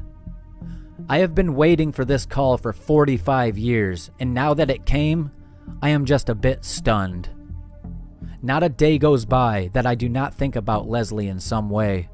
She was my big sister, always looking out for me. She was and remains always with me." In September of 2021, John Getro's trial started for the Janet Taylor case. He was convicted of taking her life on September 14th. He was convicted on the strength of DNA evidence culled from a disposable coffee cup he used and then threw away in 2018. That sample was matched with DNA swabbed from the inside and outside of Janet Taylor's pants. On January 10th of 2023, John Getro formally pleaded guilty and admitted that he took Leslie Marie Perlov's life as well. Getro is currently scheduled to appear for his sentencing hearing on April 26th of 2023. Justice for Leslie Perlov and her loved ones took a very long time, but it has arrived. District Attorney Jeff Rosen said in a statement following the plea hearing, he will spend the rest of his life in prison.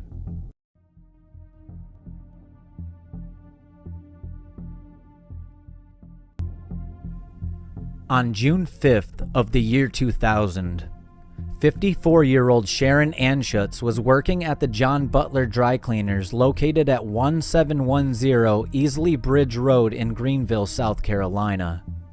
An unknown man entered the dry cleaners and fatally shot Sharon in what was later determined to be a robbery. Following the initial investigation, the case went cold after no arrests were made. Investigators were able to collect DNA from the crime scene, though, that they believed belonged to the suspect. In 2022, the Sheriff's Office Cold Case Unit began re-interviewing old witnesses and identifying new ones. In addition, investigators looked into potential forensic evidence related to the case. On January 6th of 2023, investigators closed the case after determining who they believed was the suspect, 44-year-old Roger Keith Hudgens. Officials say through interviews, investigators learned Hudgens was a local man who did various jobs around the dry cleaners, including occasionally taking out the trash. Through speaking with witnesses, investigators learned of Hudgens' intentions to rob the business that day and, along with forensic evidence, were able to tie him to the crime. Hudgens passed away in 2008 from medical complications, meaning there will be no justice. Greenville County Sheriff Hobart Lewis said this in a press release. While no investigation will bring loved ones back, I hope that Miss Sharon Anschutz's family can find peace in knowing that the culprit was identified and no longer in a position to harm others. As the sheriff of this county, it is my unwavering intention not to rest until every one of our cold cases is solved and justice is served. I am so proud of the work and persistent dedication our team of investigators performed. My message to the community of fallen victim families is that we will never give up. Not a lot of details are known about this next case, but on January 10th of 2023, Manatee County Sheriff's Office detectives in Florida arrested 40-year-old Pedro Garcia and charged him with taking the life of 37-year-old Guadalupe Vela in July of 2006. Detectives issued a press release on the arrest, which said Guadalupe and Garcia were rival gang members. They were at a Santa Fe bar when they began arguing. The two men took the argument outside before leaving in different directions. Guadalupe went to a relative's home in Bradenton, Florida. While there, he saw Garcia once again, and the two began arguing. Police said that this is when Garcia shot Guadalupe twice in the back, just as he was trying to leave. Detectives found Guadalupe's body in the backyard of the home, along with the bullet casings and a witness who would not cooperate. Deputies stopped Garcia for a traffic violation nearly 3 months later and found a 9mm pistol in his vehicle. Garcia was arrested for possessing a firearm as a felon. Testing was done on the gun by Florida Department of Law Enforcement that ultimately linked the gun to the crime scene. but the rounds that Guadelupe was shot with came from a different weapon, detectives found. Detectives continued to investigate the fatal shooting, talking to different witnesses who said Garcia spoke about taking Guadalupe's life. In 2015, Garcia admitted to another inmate at the Manatee County Jail, even providing details about what happened that night, according to detectives. But the detectives were not told about the conversation until 2022. On January 9th of 2023, detectives obtained an arrest warrant for Garcia, who was located at a home on 30th Avenue West and taken into custody. He was out on bond for an unrelated case. The detectives said it was possible Garcia was connected to other unsolved violent crimes dating back to the mid-2000s, and they asked anyone with information to call the Manatee County Sheriff's Office at 941-747-3011 or Manatee Crime Stoppers at 866-634-8477. 29-year-old Mary Mathis Davis was last seen at Lanier's Hardware in Lexington, North Carolina, where she worked on May 30th of 1987. She worked for a brief period before failing to return after her lunch break. The next day, investigators found her body behind a Winn-Dixie store on East Center Street. She had been strangled and assaulted. Mary's husband, Richard Davis, recalled the last time that he saw her. "I seen her that morning and I went to my sister's swimming, and when we came back, we thought she would be home from work by then," said Richard. Investigators collected DNA belonging to the culprit from Mary's body. The DNA only became useful recently with advancements in DNA technology. Othram Inc. used forensic evidence to identify Russell Grant Wood as the person that took Mary's life. The announcement was made on February 3rd of 2023. Russell Wood, who was a Lexington resident, passed away in 2013. Police said he did not have a previous record. Investigators said that Mary Davis and Wood were acquaintances but did not know each other well. Mary Davis's daughter, Tracy Cleary, was 1 year old when her mother's life was taken. "I've always heard that she was kind and sweet, and that she had a lot of patience, and she just liked people," said Clary. She said she is relieved by the department's discovery because it brings closure and clears her father's name. "I think it was more relief that all these things my whole life, that I maybe have thought about or what it could be, it was all proven," said Clary. Police said they don't know what Wood's motive would have been, but if he was still alive, he would definitely be charged with taking Mary's life, kidnapping her, and assaulting her. On January 17th of 2013, Patrenia Butler-Turner was reported missing in East St. Louis, Illinois by her relatives after she was last seen getting into a red pickup truck. 40-year-old Patrenia was a mother of 3 and had previously worked as a housekeeper. For many years, Patrenia's family and friends wondered what had happened to their loved one. Then, on December 5th of 2022, skeletal remains were discovered in a wooded area along Route 111 in Pontoon Beach, Illinois. DNA samples were extracted and sent to be tested. 2 days later, DNA confirmed the remains belonged to Patrenia Butler-Turner. It was also determined that she had been strangled and beaten. Then, on February 2nd of 2023, charges were announced against 55-year-old Roger Sutton Jr. and his nephew, 32-year-old Nathan Bayer. Both men were charged with the concealment of a body. Sutton Jr. was also charged with taking Patrenia's life. The relationship between Patrenia and the men is not yet known. Investigators have also not made public what led them to Sutton Jr. and Bayer. Madison County State's Attorney Thomas Hain said Patrenia was a beloved daughter and a mother. She was last seen 10 years ago when her family reported her missing, Haynes said. But today, we can now say, due to extraordinary police work, we have found Trina's body, and we believe her life was taken, and we believe we found those responsible. The investigation is still ongoing. Anyone with information should contact the Pontoon Beach Police Department at 618-931-5100.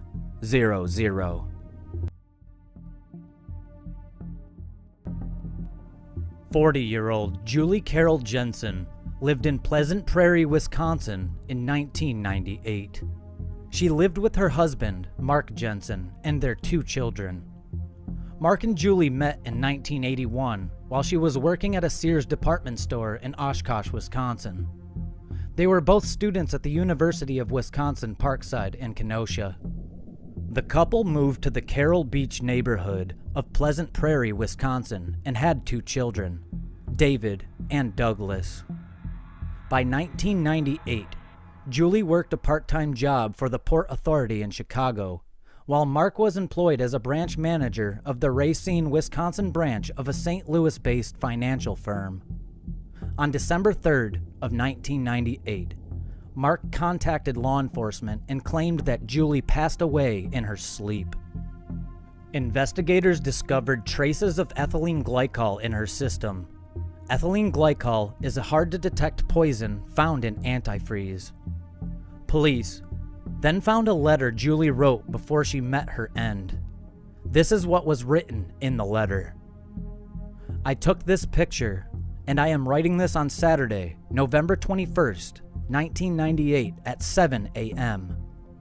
This list was in my husband's business daily planner. Not meant for me to see. I don't know what it means, but if anything happens to me, he would be my first suspect. Our relationship has deteriorated to the polite, superficial one. I know he's never forgiven me for the brief affair I had with that creep 7 years ago. Mark lives for work and the kids. He's an avid surfer of the internet. Anyway, I do not smoke or drink. My mother was an alcoholic, so I limit my drinking to 1 or 2 a week. Mark wants me to drink more with him in the evenings. I don't. I would never take my life because of my kids. They are everything to me. I regularly take Tylenol and multivitamins, occasionally take over-the-counter stuff for colds, Zantac, or Imodium, have 1 prescription for migraine tablets, which Mark uses more than I. I pray that I am wrong and nothing happens, but I am suspicious of Mark's suspicious behaviors and fear of my early demise. However, I will not leave David and Douglas, my life's greatest love, accomplishment, and wish. My 3 Ds, Daddy, David, and Douglas." Julie's family and loved ones remember her gentle, carefree, and easygoing nature. She was described as warm, caring, and sincere, who was somewhat quiet but enjoyed being with people. The following decade, investigators tried to build a concrete case against Mark Jensen.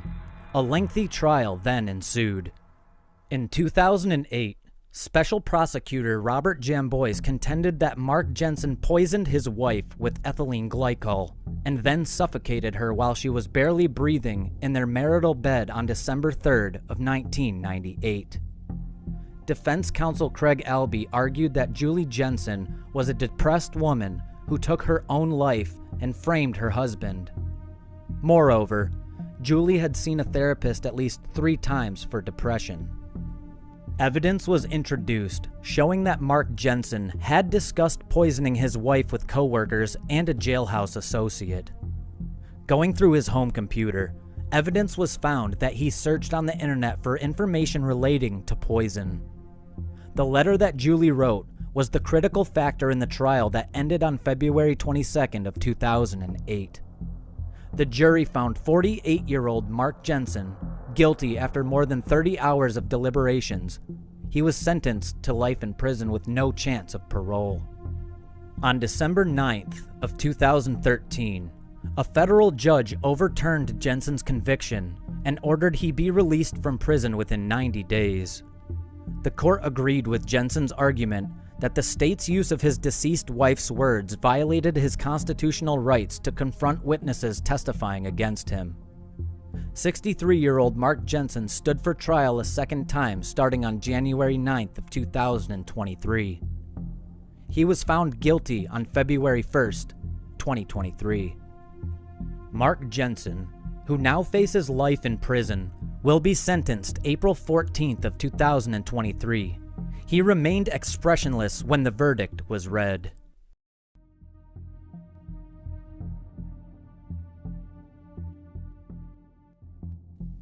Officers with the Barnstable Police Department responded to an emergency call on February 27th of 2011 about a possible shooting at a residence located in the 10 block of Fresh Holes Road in Hyannis.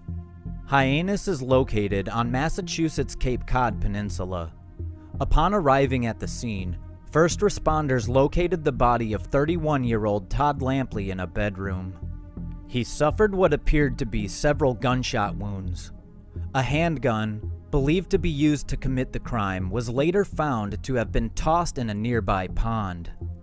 Unfortunately, finding the weapon did not lead investigators to the suspect, and the case went cold for some time. Investigators did, however, find that the crime had lots of references to a show called The Wire.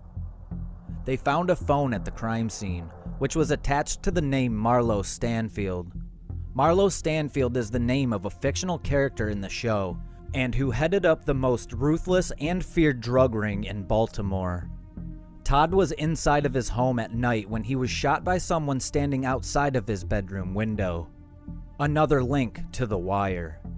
In Season 1 of the show, a fictitious woman who is cooperating with police is shot when the shooter stands outside of her window at night, taps the glass to get her attention, waits for her to approach the window, then fires a fatal shot into the home.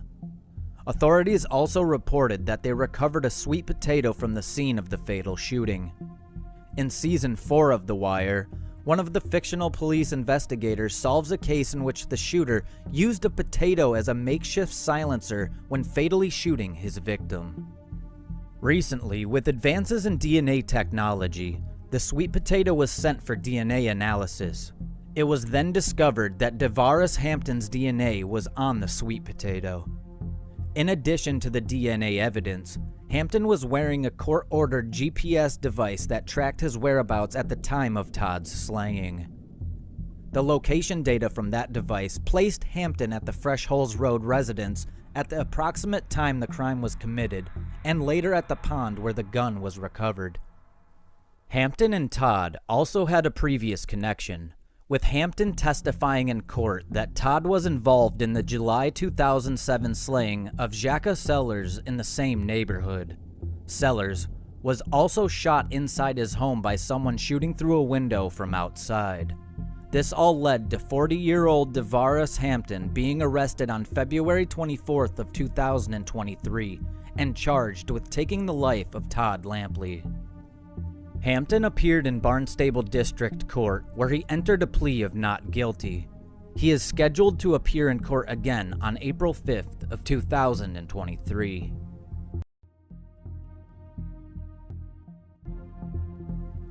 In August of 1980, two field workers in Solano County, California, found the body of a woman in a field in unincorporated Dixon, around 20 miles southwest of Sacramento. The unknown woman suffered multiple gunshot wounds to the head and neck. For more than 10 years, she remained unidentified, listed in county records as only Jane Doe. In 1992, the victim was identified, thanks to the National Missing Persons Unit, as 21-year-old Holly Ann Campiglia from New Jersey. Holly Ann began running away from home when she was an 18-year-old freshman at Glassboro State College in New Jersey. Holly Ann's mother claimed that issues had began the year before while she was a senior in high school. That's when she began taking drugs and having emotional problems. "We don't know if one triggered another," said Mrs. Campiglia. When Holly Ann ran away the first time, she was found a month later walking on Route 70, about a mile away from the family home on Forest Hill Road off Springdale Road. She would go on to run away 4 more times. Each time she came back, she was less responsive to the medical treatment that she took for emotional problems, said Mrs. Campiglia. Her mother says the last time she saw her daughter was when she jumped from the car while going to a counseling center on June 10th of 1980. She said she wanted to get on with her life. I want to see the world and do things my way. I tried to pull her back, but the car was on Route 70 near the Sheraton Post and I couldn't hold on to her. Her mother informed the Cherry Hill Police Department. We didn't hear from her for a month until we got a letter. It said she was living with 2 guys. We should try not to think of her anymore. We tried to trace the letter, but the return address wasn't a real street. The letter was mailed from Sacramento in July of 1980. All further leads went cold. Even though the sheriff's office identified her in 1992, they had no idea who was responsible for taking Holly Ann's life. In 2021, Holly Ann's family asked the Solano County Sheriff's Office to review the case and resubmit any original evidence for DNA analysis. That's exactly what investigators did. A few months later, their office received a report from the Serological Research Institute stating that male DNA was found on pieces of evidence that was collected back in 1980. Officials submitted that DNA to another database with the San Mateo Crime Lab in California and discovered that it belonged to someone already doing time for a serious crime. That man is Herman Lee Hobbs, who looks like something you'd find in a pyramid. Investigators found that 76-year-old Hobbs was serving a significant prison sentence for taking someone's life in 1975, for which he was convicted in 2005 in Sacramento.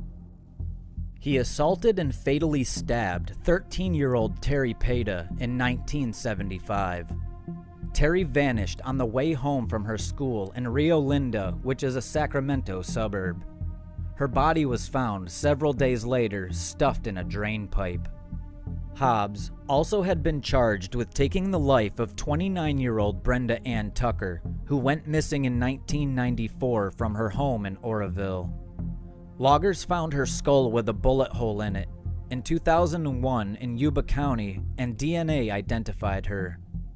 Hobbs, who knew her family, was charged with her slaying in 2001, but a judge dismissed the case the next year for lack of evidence. In February of 2023, an arrest warrant was issued by a Solano County Superior Court judge, along with a removal order to have Hobbs transferred from state prison to Solano County Jail to face the new charges for what he did to Holly Ann. Officials think Hobbs may have committed other crimes and had this to say in their Facebook announcement. Detectives continue to work in collaboration with other Northern California agencies to potentially identify and/or solve additional cases that may be linked to Hobbs. We are grateful to the Campiglia family for their patience and assistance, and to the labs whose new technology allowed additional testing of older evidence, and to the staff who worked tirelessly to help bring closure to a lifetime of waiting, the sheriff's office said. Anyone with information about the homicide is asked to contact the Solano Sheriff Investigations at 707-784-7050. The sheriff's office also wanted to give a special mention to the original deputy who investigated Holly Ann's case, Jose or Joe Cisneros. His life was taken in the line of duty in 1985. His hard work is still helping solve cases over 40 years later.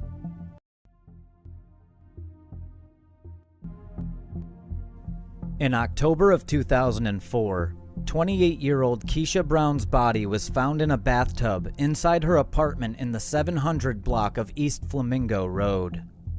An autopsy revealed that Keysha had been strangled, stabbed, and assaulted by an unknown attacker.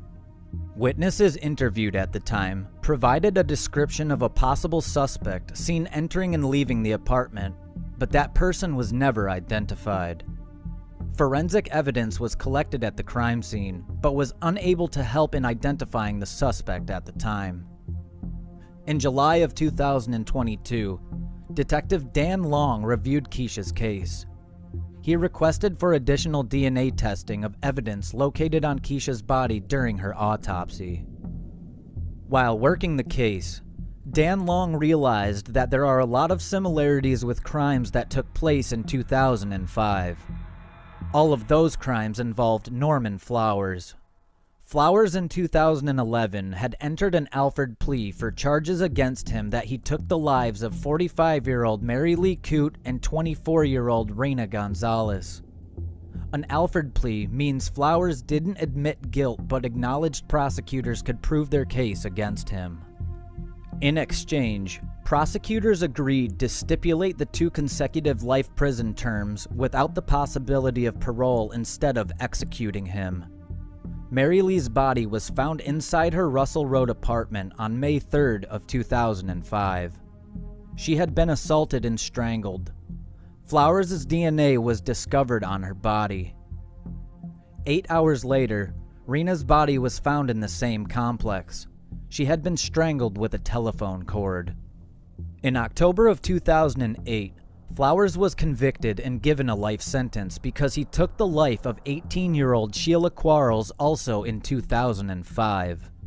Flowers had previously spent time in prison, had been paroled twice, and was out of prison for about 20 days when he took Sheila's life. With the crimes being so similar, Detective Dan Long was convinced that Norman Flowers was responsible for taking the life of Keysha Brown. It was only in February of 2023, however, when DNA linked Flowers to Keysha's crime scene, and that it could be confirmed that he is responsible.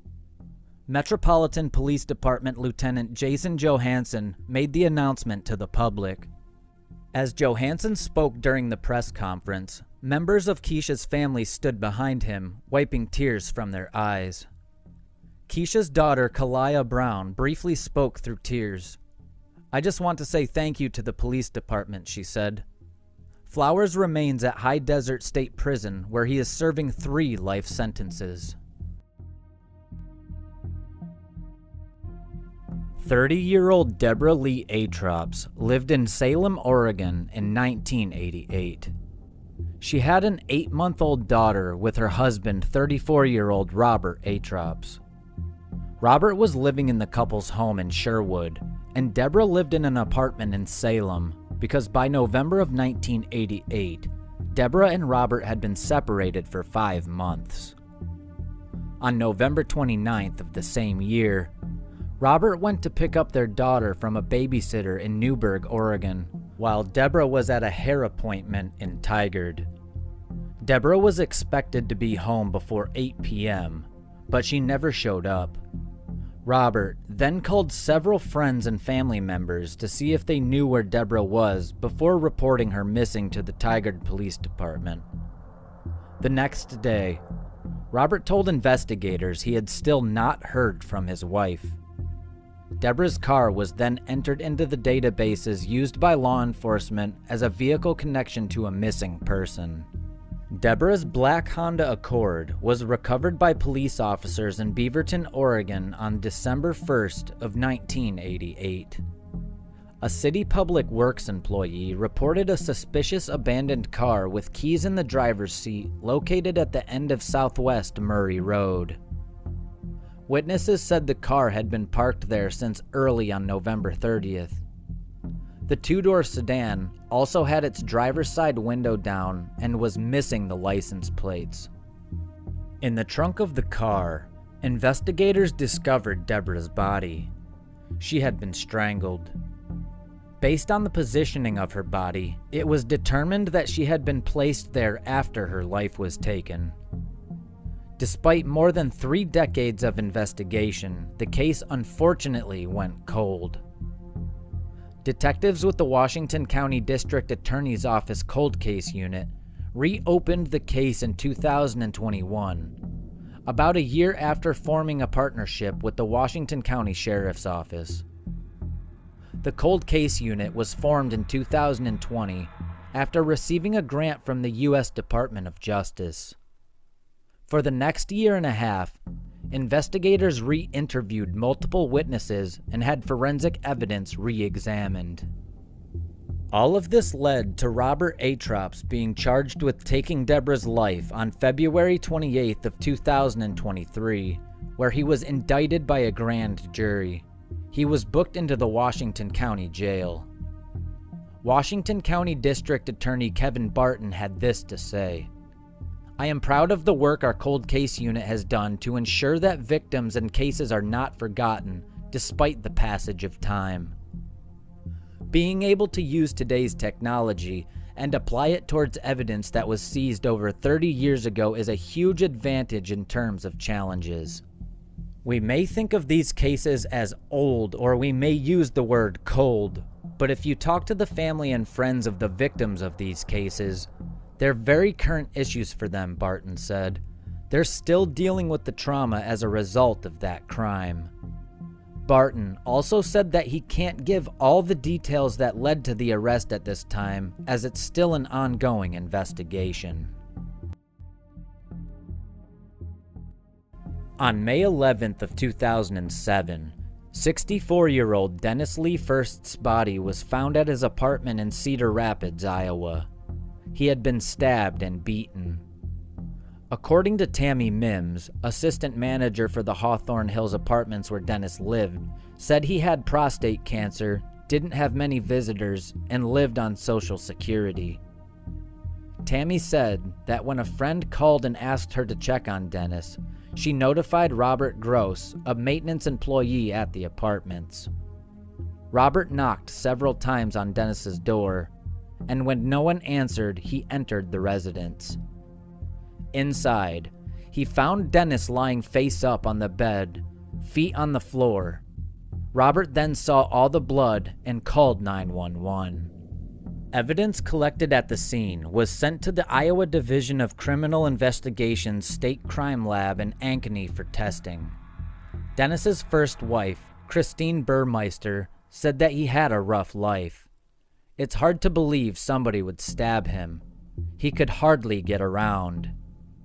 Denise and Christine had 2 children. Their son Brad was born in 1963 and their daughter Laura in 1965. In the 1970s, the couple lived in Olin in Jones County, where Dennis worked as a purchasing agent at a Monticello steel company. He'd been living in Cedar Rapids since the couple's 1981 divorce. In 1990, Dennis had been arrested on charges of stealing from local businesses and for drunken driving. He'd also been accused of threatening a man from whom he rented a room. Things didn't get any better for Dennis after his son lost his life in 1993 in an auto accident. Dennis eventually lost touch with his daughter, ex-wife, and other relatives, but had begun calling them again a few years prior to his demise. In late May of 2007, Cedar Rapids police served 5 search warrants in the case, searching not only Dennis's apartment, but that of Curtis Paget. Investigators took his fingerprints and a DNA sample with a swab from inside his cheek. They also took a pair of his boots from his apartment. Paget was the last known person to have seen 15-year-old Aaron K. Pospisil, who went missing from Cedar Rapids on June 3rd of 2001. Paget, a friend of Aaron's older brother, told police that in 2001 he was leaving the Pospisil home at the same time as Aaron and agreed to give her a ride to her friend Britt's home.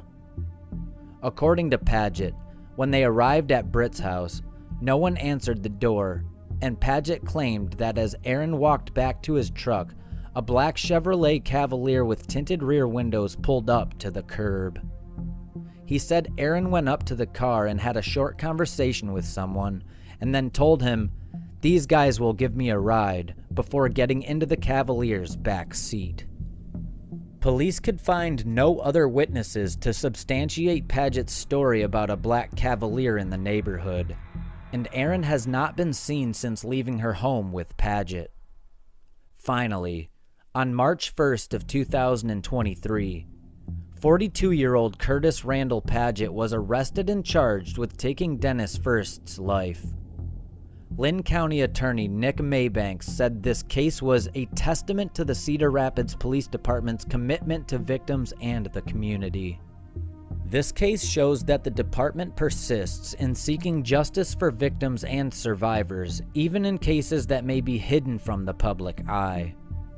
After the department's cold case unit approached Maybanks to review the case, and after several months of follow-up and a recent final consultation, Maybanks determined that Paget was responsible for taking Dennis's life. Police didn't say what exactly led to Paget's arrest, whether it was further DNA testing or something else. It was, however, later mentioned in the news conference that a partial blood boot print was found at Dennis's home that matches boots found at Paget's home. An oven mitt soiled with blood was also found. It contained both Dennis's and Paget's DNA on the inside of the oven mitt. Paget's fingerprint was also found on a knife sharpener in Dennis's apartment in a drawer. There's been no updates on Aaron's case, just a reliable sighting in the spring of 2002. Aaron was spotted at a convenience store in Cedar Rapids. She was riding in the back seat of a car with Illinois license plates. This tip was provided to Cedar Rapids police, however, the car was not found. They have never been able to verify the sighting. The person who saw Erin knows her well and is still convinced that it was her. Erin is described as a Caucasian female, dark brown hair, dark brown eyes. Erin has a small scar above her eye and had red highlights in her hair at the time of her disappearance. If you have any information, please call the Cedar Rapids Police Department at this number.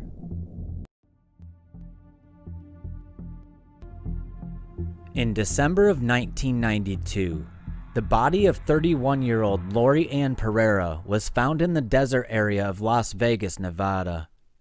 A Las Vegas resident who was out walking his dog just east of the Montgomery Ward's retail store, located at 2875 East Charleston Boulevard, made the discovery. Lori had apparent ligature marks on both ankles and both wrists, and it appeared tape had been placed over her mouth. The Clark County Medical Examiner ruled the cause as asphyxia due to manual strangulation with blunt force trauma to the head after a complete autopsy of her body. 13 months later, in January of 1994, the body of 35-year-old Pearl Wilson Ingram was found in the dumpster behind the Vons grocery store located at 4440 East Charleston Boulevard in Las Vegas, Nevada by an employee of Silver State Disposal while on his normal trash collection route. Trash had been placed over Pearl's body in an effort to conceal her. After an autopsy was conducted, the Clark County Medical Examiner ruled that Pearl had been strangled. During the autopsy, it was noted several of Pearl's teeth were missing and she had abrasions on the bridge of her nose and above her eye. For the next 3 decades, the cases of Lori and Pearl were reviewed by numerous Las Vegas Metro Police Department detectives in hopes of developing new evidence. In March of 2007, when detectives took a new look at Lori's case, they found male DNA on a swab that was taken from her body during the autopsy. They requested that further forensic DNA work be conducted. A DNA profile of the culprit was created and entered into CODIS, but no matches could be made. In July of 2012, detectives took a new look at Pearl's case. During this time, male DNA was found on a swab taken from her body as well. The DNA evidence was again entered into CODIS, and on that same date, Las Vegas Metro Police Department officers were notified of a CODIS hit linking DNA from an unknown contributor to both Lori and Pearl. This confirmed the same person committed both crimes. This was a huge breakthrough, connecting these two cases that otherwise would have not been connected. In June of 2022, investigators requested a genealogical investigation to be performed by Othram Inc. Based on research from Othram's in-house genetic genealogy team, A preliminary suspect was identified as Eddie George Snowden Jr. He was born in January of 1937. Checks conducted on Snowden revealed he had listed his address in the 2800 block of East Charleston, Las Vegas. Lori Ann Pereira's body was recovered at the 2700 block of East Charleston Boulevard in December of 1992 and 1.9 miles away from where Pearl Ingram's body was recovered in January of 1994. Additionally, Snowden's criminal history revealed he was living in the Las Vegas area at the time of both crimes. It also appears from Snowden's criminal history that he lived from 1956 to 1979 in the Fresno, California area, as well as several surrounding cities to include Sacramento, Santa Cruz, Madera, Merced, Woodland, and Watsonville areas. Las Vegas Metro Police Department cold case investigators were able to obtain familial reference DNA from one of Snowden's biological family members to confirm he was indeed the person who assaulted, beat, and strangled both Lori Ann Pereira and Pearl Wilson Ingram. Unfortunately, no arrests will be made in these two cases due to the fact Eddie George Snowden passed away in Las Vegas, Nevada in February of 2017. At the age of 80. The Las Vegas Police Department released a statement where they said that they wished to thank the Fresno, California Police Department, Othram, and the Vegas Justice League for their continued support in their endeavor to find justice to all victims as well as some form of resolution to their families, friends, and our community. As Snowden was born in 1937, he would have been 52 years old when he took Lori's life. It is unlikely that he started committing crimes in his 50s, so investigators are working to see if he is responsible for any others. A news conference was held on February 6th of 2023 to announce the identification of Snowden. Pearl's younger sister, Teresa Board, said that the word of her sister's assailant being identified by authorities brought much-needed closure to her family. On June 4th of 2006, hikers discovered a decomposing body a few miles from Lyons in the South St. Vrain Canyon in Colorado. Deputies and detectives discovered that the female body appeared to have been pulled from a shallow grave by a predator. Deputies located a pair of yellow ski pants, a sleeping bag, a pillow and a pillowcase all neatly folded near the grave. Because of the condition of the woman's body, investigators were unable to identify her by her fingerprints. The sheriff's office said that the only object detectives found with the woman's body was a cross ring. The coroner's office was not able to determine the cause due to the condition of her body. Foul play was suspected because her body had been buried. Her body had evidence of animal predation but lacked any gunshot wounds, broken bones, or stab wounds. The coroner noted that he could not rule out strangulation. About 50 pounds of a white powdery substance containing calcium oxide, also known as quicklime, was located on the body as well as in and around the gravesite to a depth of approximately 14 inches. The sheriff's office asked the public for tips to try to identify the victim. Numerous tips were followed up on, including information of missing women from around the country.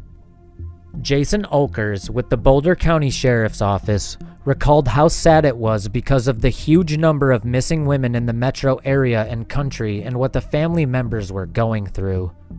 The Sheriff's Office followed up on hundreds of names while using resources from the National Missing and Unidentified Persons System, the National Center for Missing and Exploited Children, the Colorado Bureau of Investigations, and other places to try to identify the victim.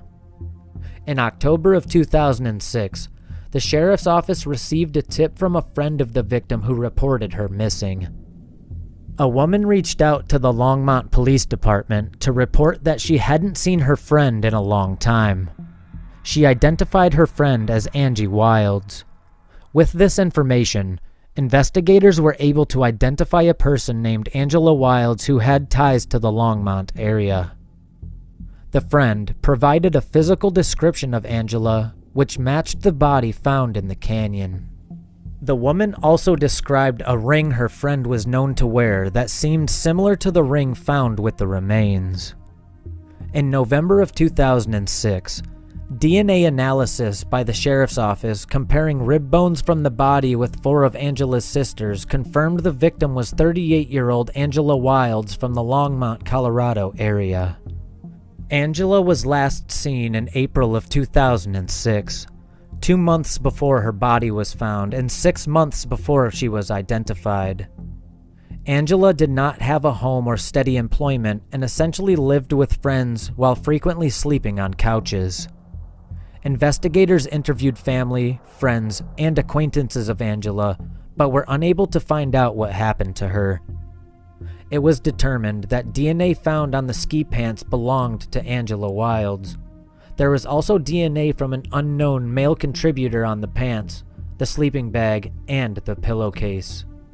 On January 22nd of 2009, investigators received information from the Colorado Bureau of Investigation linking John Angerer to the crime scene through DNA.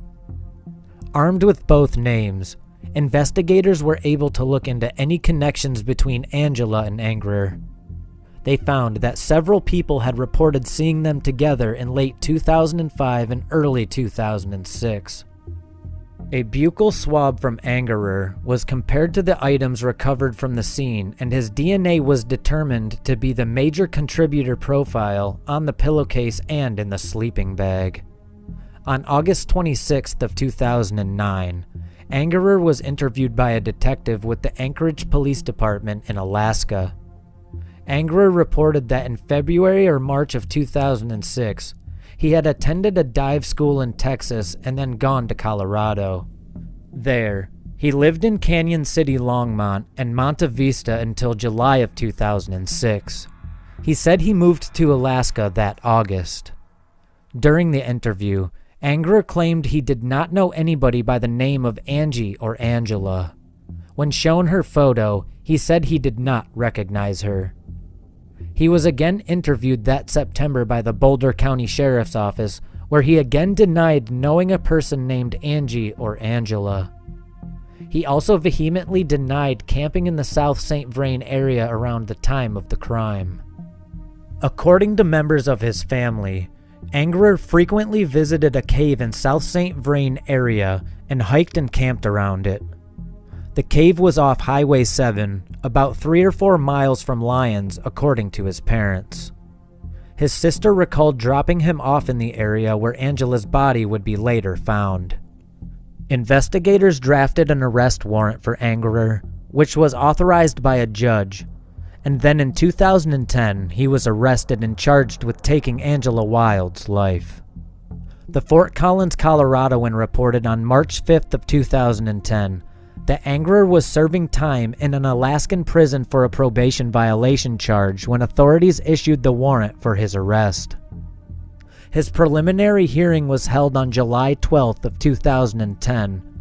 However, after this hearing, a judge determined that probable cause did not support the charge and the case was dismissed. It was decided that there was not enough evidence to move forward with a prosecution. Public Defender Seth Temin said at the hearing that they need to produce evidence first that John Angerer is the person who took her life. They haven't done that, Judge.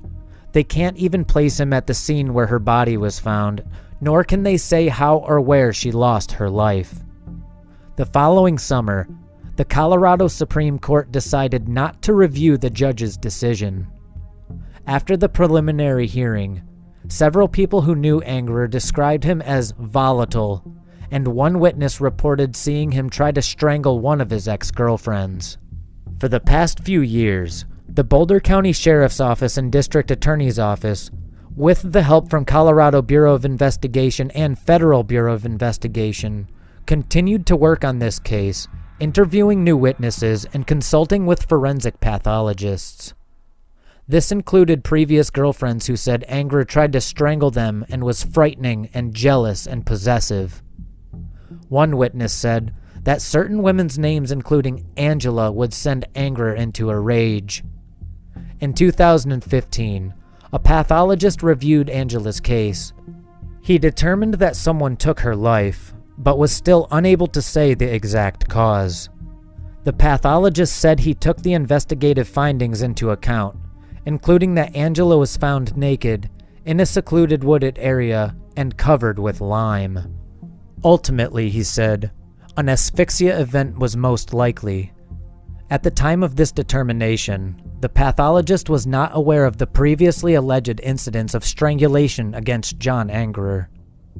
One of Angerer's exes, who is no longer in contact with him, had plenty to tell investigators. Previously, in 2009, she said that Angerer never strangled her. This time, in 2023, she told investigators that Angerer had strangled her repeatedly during the relationship. She reported that Angerer had once destroyed her tent because she did not want to live in the woods with him. He became more volatile and frightening when he was drinking or using drugs, she said. Two other potential witnesses told police in December of 2022 that they saw Angerer and Angela together in the Bar El Motel in Longmont, Colorado, which is about 10 miles from the crime scene in the South St. Vrain Canyon along Highway 7. Police searched the motel's records and found the two stayed there between December 26th of 2005 and January 4th of 2006. As a result of recent years' work, authorities took this significant and new evidence and presented its findings to a grand jury. On February 16th of 2023, that grand jury returned an indictment. The indictment was sealed until Angerer was taken into custody in Alaska. On March 9th of 2023, 53-year-old John Michael Angerer was arrested in Anchorage, Alaska, in connection with what happened to Angela Josephine Wilds. His bond was set at $1 million.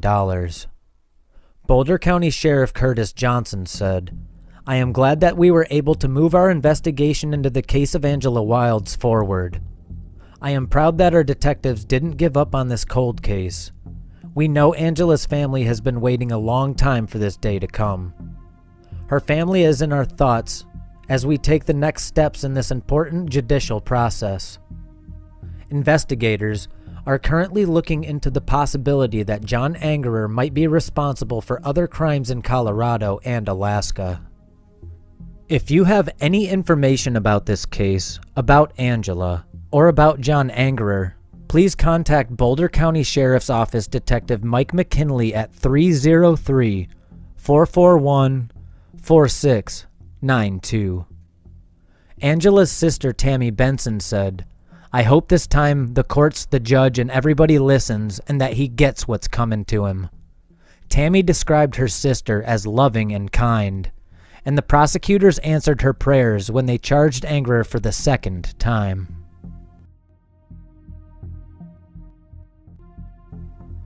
On April 28th of 1997, the city of Thousand Oaks, California was considered one of the safest places to live in the country by the FBI.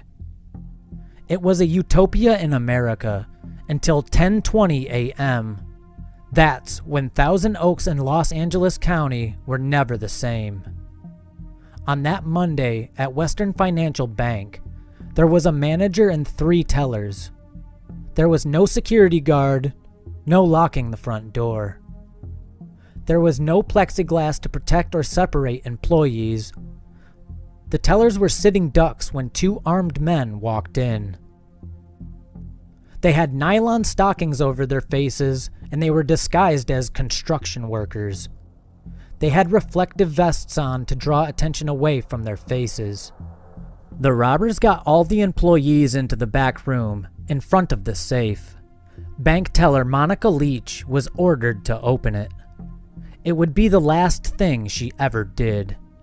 She led them to the vault, gave them the money, and did everything they demanded, and for unknown reasons, one of the 2 men held a gun to the back of her head and shot her. Monica was the only one who was shot. She succumbed to her injuries on the vault room floor. To the robbers, her life was worth a few $1,000s. They got away with $9 grand. Shortly after this brutal crime, local banks and donors raised $160,000 in reward money for whoever turned in the suspects. There was surveillance video. The images weren't great, but they were still usable. Witness descriptions also helped produce composite sketches. Police even got the getaway car, and yet no arrests. The case sadly went cold. Monica's husband, Floyd Leach, spoke publicly in 2021 about the crime. He was 43 years old back in 1997. Floyd said that Thousand Oaks was a place where people left their doors unlocked. It is where he lived for most of his life and where he met his second wife, Monica. That morning, she left for work and we gave each other a kiss and said, "See you later." She walked out of the door to go to her job, and I walked out of the door to go to my job, he said. I think about it a lot. Every time I talk to one of her kids, it comes back. Her kids now have kids. I'm still close with all of her family, Floyd Leach said. Monica and Floyd met in church. Their love blossomed beautifully and naturally. It was the first time Floyd felt happy in months. 6 months prior, my first wife had passed of a medical condition, so we started hanging around together and then started dating. 7 months after we started dating, we got married. When Monica and I decided to get married, my oldest son said, "You're not going to replace my mom," and she said, "I'm not trying to." And then shortly after that, they got very, very close. My second son was always close with her. Monica was very instrumental in helping my boys out as well as her own family. We didn't have any his and hers. I loved her kids, she loved my kids, and it worked out very, very well. Monica worked in banking for 20 years. After she got married to Floyd, to become closer to home, she transferred to Western Financial Bank. This is what Floyd said about the crime. It wasn't a video game that you can just reset and make it all back the way it was.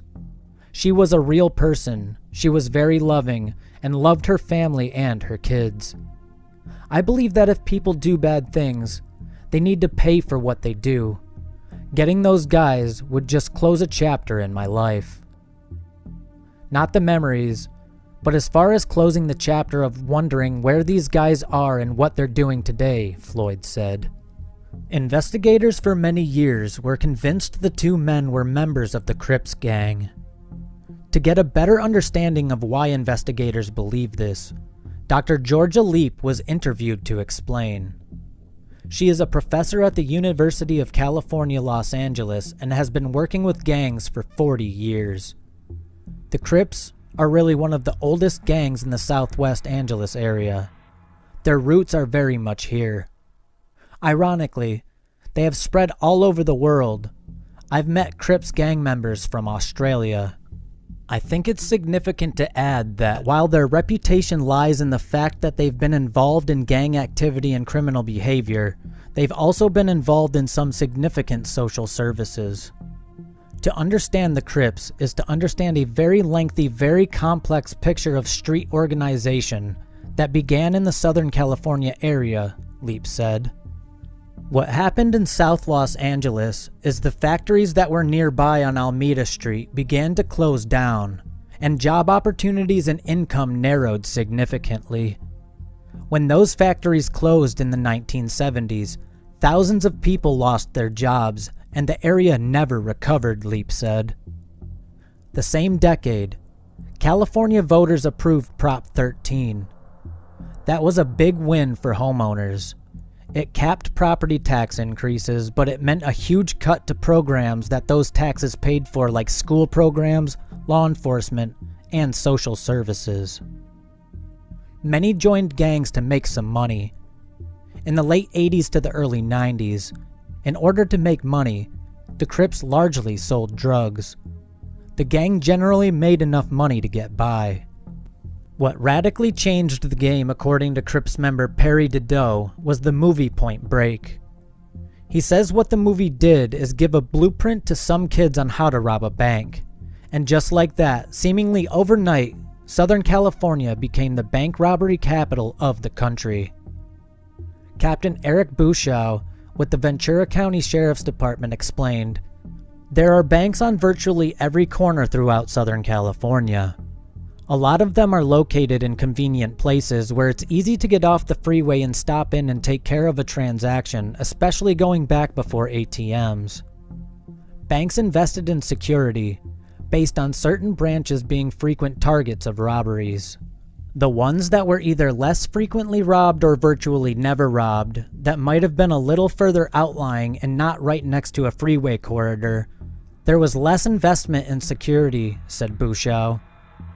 During the 90s, Southern California became the Wild West. At its peak in 1992, the FBI estimates more than 2,600 banks were robbed. That's an average of 7 banks per day. And instead of fighting each other in South Los Angeles, gangs started venturing to places like Thousand Oaks.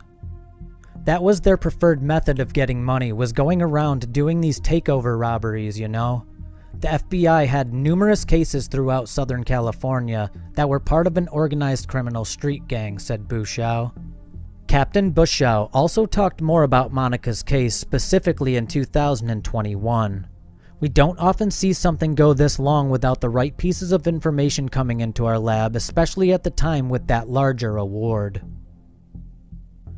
There were banks that came together and put up money to encourage people to come forward. The vehicle was later recovered. They repainted it. We have those pieces of evidence. We have those handcuffs. We have the evidence collected from inside the bank. We just need to get all those last couple of pieces to carry this cross to the goal line," said Buschow. Also, in 2021, with advances in DNA technology, it seemed like the case will finally be solved. Christina Tekatlane, who is a forensic scientist and local CODIS administrator for Ventura County Sheriff's Office Forensic Service Bureau, explained the process. Touch DNA is when somebody basically touches an item and deposits some of their cells onto it. These cells have considerably less DNA in them than body fluids like blood or saliva. So with technology advancing over the years, it's gotten a lot more sensitive to be able to detect smaller amounts of DNA. This has become very helpful in cases where the only evidence available is touch DNA. On March 14th of 2023, authorities announced that 55-year-old Kevin Ray James was arrested in connection with Monica's case. He was arrested 5 days earlier on March 9th in San Bernardino, California, and charged with taking Monica's life.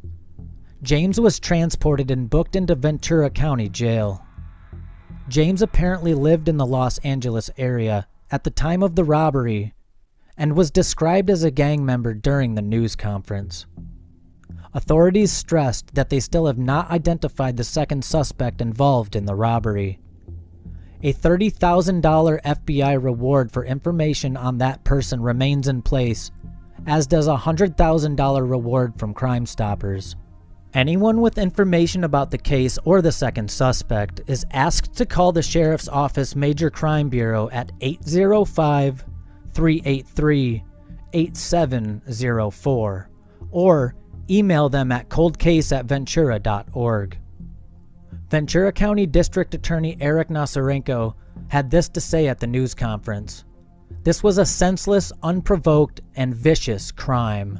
He added that Monica Leach grew up in the Somis community of Ventura County, was a proud graduate of Rio Mesa High School, and came from a banking family. She liked needlepoint and going for walks in the morning and was described as a beloved wife, daughter, and mother who helped raise 4 children. Dr. Rick Schwartzberg is a chiropractor who had an office next to the bank where Monica worked and got to know her well in the 2 months that she worked there. He said, "It was definitely a normal day at first, at least I thought it was. In between patients, I'd often go over to my office, which overlooked the parking lot. and that's when I saw somebody just barrel right by my office super fast. It was unusual. So I took note, but I didn't hear anything, so I went and saw the next patient in the room. That's when I got the call immediately to come out because one of the tellers was there saying that Monica had been shot. Everybody was saying, is there anything you can do to help? I said, I can try. During the CPR part, obviously, maybe for a second it looked like things might be improving, but it was pretty rapidly apparent that it wasn't. Mary Agnes Maroney was born in Chicago, Illinois on May 9th of 1928, the first of two daughters to Michael and Catherine Maroney. The couple started their family just before the Great Depression hit. The family lived in poverty as Michael only made $15 per week passing out handbills. A relative of Catherine's wrote to a welfare agency and a paragraph on their plight was printed. The service did not normally disclose addresses, but through a slip, the family's address 5200 Wentworth Avenue was learned by a woman. On May 14th of 1930, Mary Agnes's mother answered a knock at her door and was greeted by a woman who claimed to have been sent by a social worker to deal with the Maroney's case. She was described as well-dressed, about 22 years of age, protruding teeth, and a cultured voice. The woman identified herself as Julia Otis. After Catherine disclosed the family's many problems, the woman asked if she could temporarily take Mary Agnes to California with her, adding that she will be unrecognizable and fat as a butterball. Catherine refused. After promising to return, the woman handed Catherine $2 and left. The following day, the woman came back, this time with baby clothes, as Catherine was pregnant. The woman stated that she had arranged to get a better job for Catherine's husband, Michael, and offered to take Mary Agnes to a nearby store to buy her some clothes and shoes. Reluctantly, Catherine gave her consent. Later, she commented that Mary Agnes sobbed and refused to go with the woman, but was taken anyway. Mary Agnes and the unidentified woman never returned. Mary Agnes's parents reached out to the police and began to search for their missing daughter. The Maroney family received a letter from Julia Otis the day after she took Mary Agnes. It read, "Please don't be alarmed. I have taken your little girl to California with me. I have hired a special nurse to take care for her. We'll be back in 2 months. By that time, you will be on your feet again and you will be able to care for her." She didn't even cry a bit. She is outfitted like a princess. In the meantime, I'll help all I can do to get you on your feet. Don't worry about her or anything else. When you get this letter, we'll be on our way already. As ever, Julia Otis. This was the last the Maroneys ever heard from the woman who claimed to be quote-unquote Julia Otis. Police scoured Chicago's railroad stations for any clue that Mary Agnes had been taken on a train. 2 weeks after the kidnapping, a woman who identified herself as Alice Henderson sent the Maroneys a letter in which she stated that Otis was her cousin and that she was love-hungry because her own husband had a baby and passed away over the year before. Henderson never wrote again, and authorities state that the letter from Otis was written in the same handwriting as the one written by Henderson. Unfortunately, investigators were not able to find Mary Agnes or the woman who took her. Throughout the years, there were various sightings, but nothing that could be confirmed, and the case went cold. Stories about Mary Agnes would appear in the newspaper now and then, particularly when other children went missing. Her story eventually caught the attention of Chicago Daily News reporter Eden Wright, who noticed something about the Maroney family in a photo. All the members of the family resembled each other, the newspaper wrote. The Chicago Daily News convinced a California newspaper to print pictures of the Maroney family, hoping it would lead to Mary Agnes. The pictures were apparently spotted by a man who claimed one of Mary Agnes's sisters looked so much like his wife that it could have been her in the photograph. The woman is Mary McClelland, a 24-year-old housewife. In 1952, she came forward claiming that by looking at the photos of Mary Agnes's siblings, she suspected she was Mary, the missing girl. 6 more siblings were born after Mary Agnes disappeared. Mary McClelland had been adopted within a year of the kidnapping by Charles and Nora Beck. Dr. Krause, after studying and comparing her dental casts, named her as one of the family. Mary McClelland's skull and blood showed she was a Maroney, according to the doctor, and he said Catherine Maroney claimed to recognize her, which was not the case. On September 3rd of 1952, the Chicago Daily News ran the following words atop its front page: 22-year search for kidnapped baby ends. It claimed characteristics in McClelland's teeth helped identify her as Mary Agnes, and the newspaper arranged a meeting between McClelland and Catherine Maroney. Catherine said, "She's a great lady, fantastic person. I wish she was my daughter, but no." An aging physician named Dr. E.W. Marathu stated that he delivered Mary McClelland to an unknown mother on November 17th of 1927, and that her mother provided a baby picture of her daughter dating from 1928, which proved she had been adopted 2 years before the kidnapping. Furthermore, Mary Agnes underwent an operation for a ruptured navel, but Mary McClelland did not have the scar Mary Agnes had at the time of her disappearance. Further DNA testing proved she was not Mary Agnes. She passed away in 2005. A DNA test performed in 2008, following Mary McClelland's passing, conclusively determined that she was not Mary Agnes. In February of 2023, it was announced that DNA testing had determined a link between Mary Agnes's surviving family and relatives of Jeanette Burchard, a Florida resident who passed away in 2003 at the age of 75. Jeanette Burchard was raised as an only child, married twice, had 3 children, and spent more than 50 years as a nurse. Jeanette's family was told that she was born on April 14th of 1928, and that her biological father passed away 2 months after she was born, and that she spent the first 6 years of her life in Chicago. She was raised by Jeanette Soleric Darris Anderson and a stepfather, Frank Darris. The pair raised Jeanette as a devout Catholic. Jeanette married Edward Jennings. Decades later, she married again, that time to Earl Burchard. Both of her husbands have since passed away. Jeanette had 3 children: Terry Arnold, Barbara Joan Jennings, who passed away in 2006, and Edward Clifton Jennings Jr., who passed away in 2004. Jeanette's daughter, Terry Arnold of Florida, who is still alive, has suddenly found herself entangled in a historic Chicago cold case. Terry said she was contacted in September of 2022 by a Cook County detective who had questions about her late mother and asked if she would be willing to take a DNA test. At first, Terry thought it could not be right. Then she decided to take the DNA test just to prove the detective wrong. The results came back on October 28th of 2022 and revealed all was not as it seemed. Though the maternal side of Jeanette Burchard's family was Polish, Terry said her DNA results revealed she is not. She is mainly Irish. The Maroneys are also Irish. Terry told the Chicago Sun-Times that she's since learned my family is completely different from what I was always led to believe. And she said she's very confident her mother was Mary Agnes.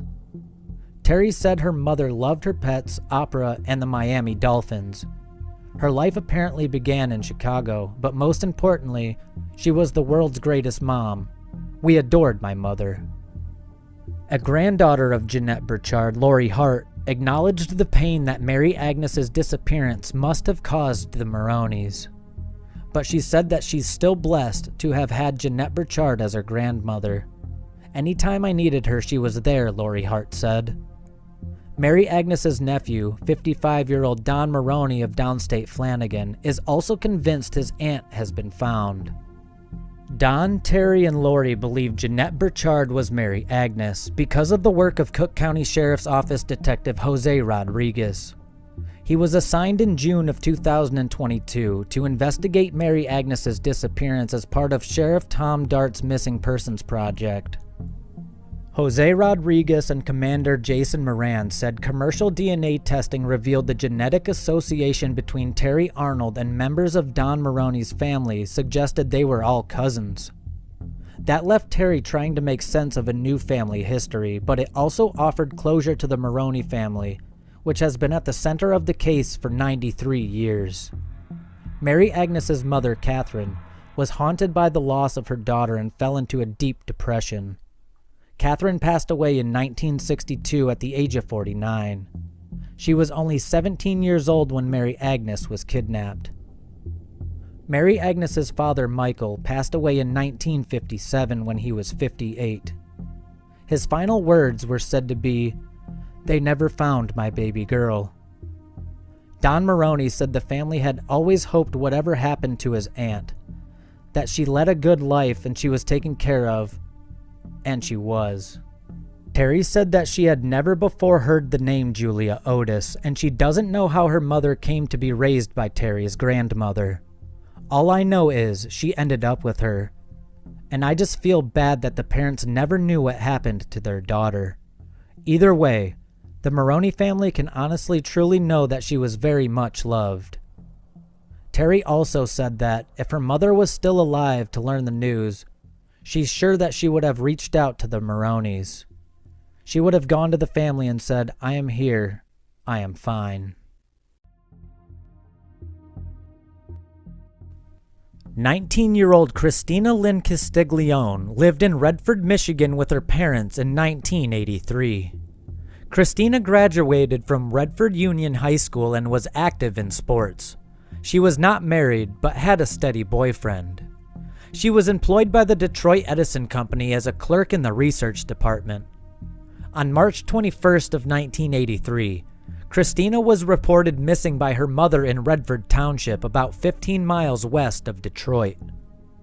8 days later, on March 29th, the Livingston County Sheriff's Office found Christina's body in the Oak Grove State Game Area, a park in nearby Livingston County's Deerfield Township, after a tip. Christina was partially clothed, and her body was in a remote wooded area. Detectives found evidence that she'd been strangled and assaulted. During the autopsy, the medical examiner found male DNA that was collected and preserved. The samples were later entered into CODIS by the Michigan State Police Crime Lab in the early 2000s, but a suspect was not identified at that time. In March of 2022, the Sheriff's Office applied for and received grant funding through Season of Justice to conduct advanced DNA testing on the samples taken in 1983.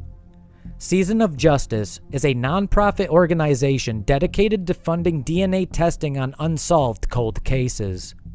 In May of 2022, DNA evidence from the case was sent to Othram Inc., a private forensic laboratory in Texas. Othram scientists use forensic-grade genome sequencing to develop a comprehensive genealogical profile from the DNA of an unknown suspect, which returns leads to authorities.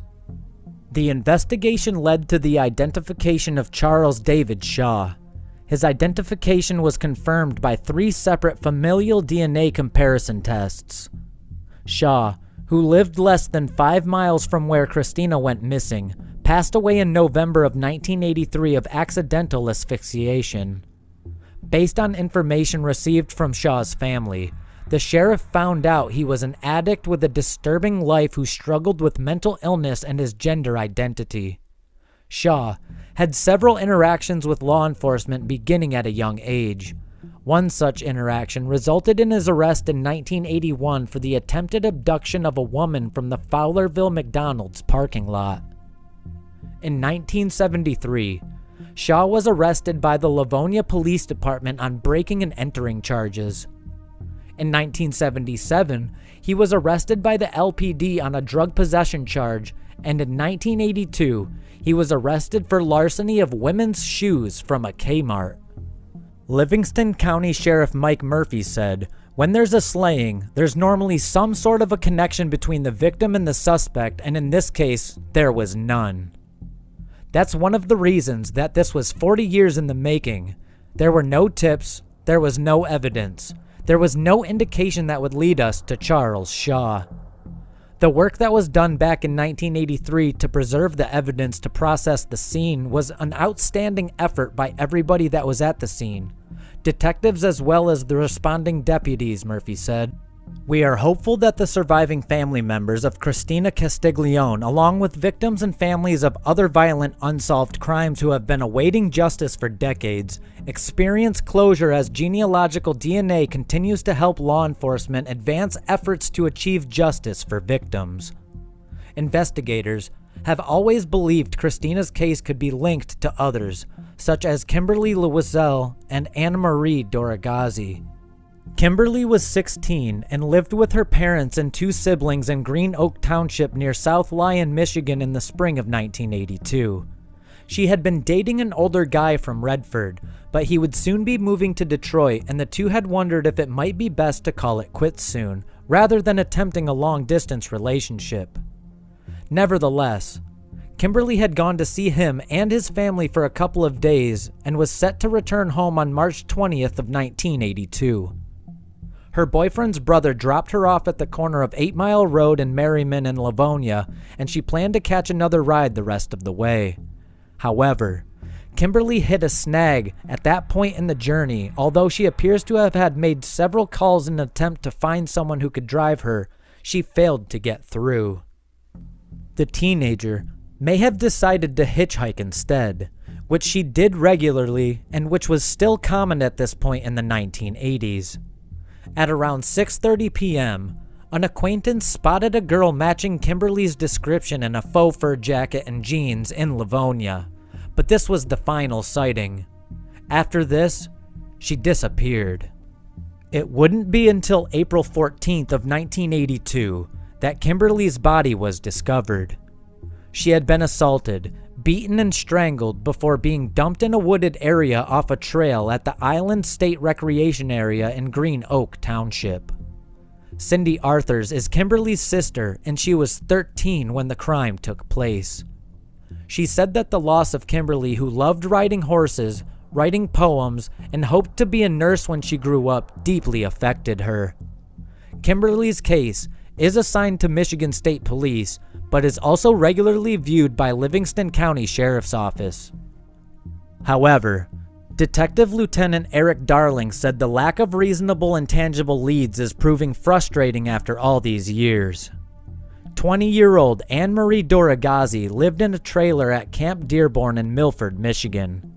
She did not own a car and would regularly walk along General Motors Road to buy snacks and drinks from a nearby gas station.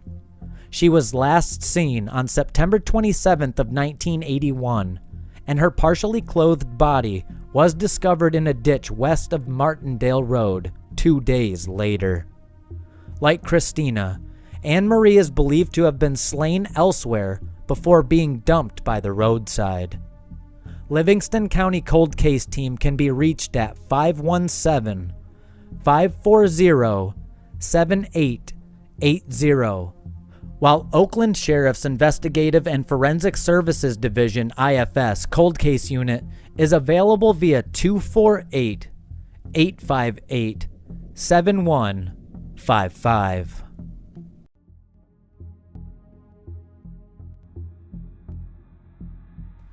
41-year-old Barbara Brodkin lived in Toronto, Ontario, Canada in 1993.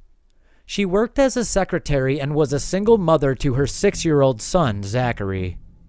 On March 19th of 1993, Zachary found his mother's body and called 911. Her body was found sprawled out on the floor near the closet in her bedroom in her apartment on Balliol Street. Barbara suffered a stab wound to the chest. There were also indications she had been strangled. At the autopsy, Barbara's fingernails were clipped and stored so they could later be used. From the outset, the prime suspect in the case was Barbara's ex-husband, Christopher Barry, due to their domestic history. The Toronto Police Service vigorously interviewed Barry 4 times, during which he denied he had anything to do with what happened to Barbara. He had an alibi and provided hair and saliva samples. Barry was never arrested and passed away in 2009. In 2017, police resubmitted Barbara's fingernails to the Center for Forensic Science, which found DNA under her fingernails. In 2018, it was determined that the DNA belonged to Charles Mustard. 69-year-old Mustard was arrested and charged with taking Barbara's life on October 19th of the same year. During the trial, Mustard took the stand in his own defense. He denied taking Barbara's life. He testified that the last time he saw Barbara was a few days before her body was found, saying the last time he saw her was when she sold him some marijuana. Barbara was known to sell marijuana out of a little cosmetic-type suitcase from her apartment. That suitcase was missing when officers found her body. She also only had $12 in her wallet. Crown prosecutors argued that the motive for this case was robbery. Her body was found lying inside her bedroom closet, close to where she kept her marijuana and cash. During the trial, it was revealed Mustard has an extensive record for theft and assault. He was let go from his teaching position after being charged criminally in 1992. At the same time, he testified he was working in a restaurant and did not need the money. In February of 2023, Superior Court Justice Bryan O'Mara told Mustard that he had been found guilty. Mustard still proclaimed his innocence as he was handcuffed and led out of the downtown Toronto courtroom. Herb Brodkin, Barbara's cousin, said, "I thought it was a very well-reasoned verdict. I'm very proud of the judge for what he did." Brodkin said he is also grateful to Toronto police cold case investigators for never giving up on the case. Charles Mustard will soon be sentenced for the crime.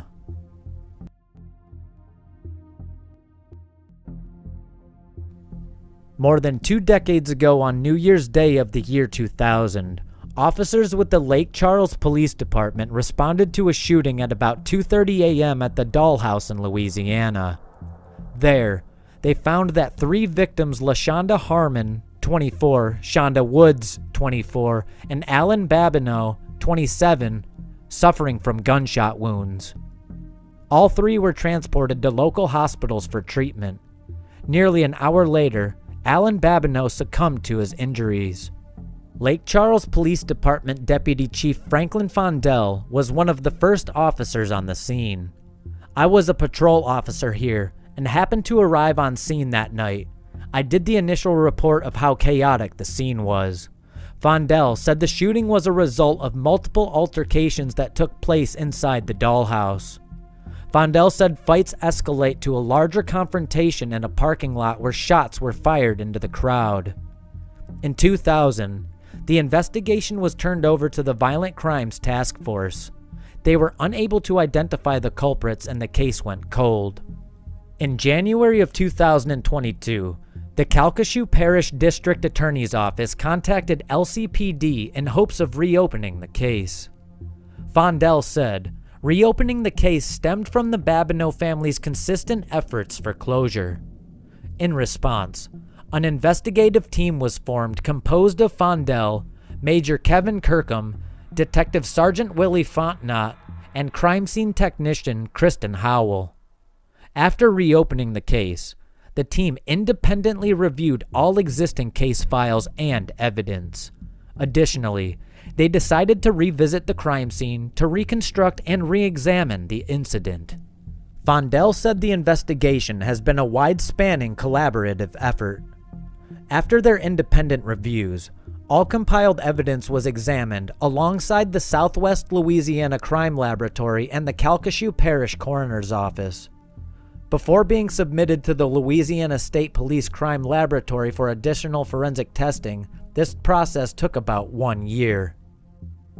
On January 17th of 2023, arrest warrants were secured for 46-year-old Marvin Dondre Kyer of Douglasville, Georgia, and 49-year-old Terrence Lee Malvo of Sulphur.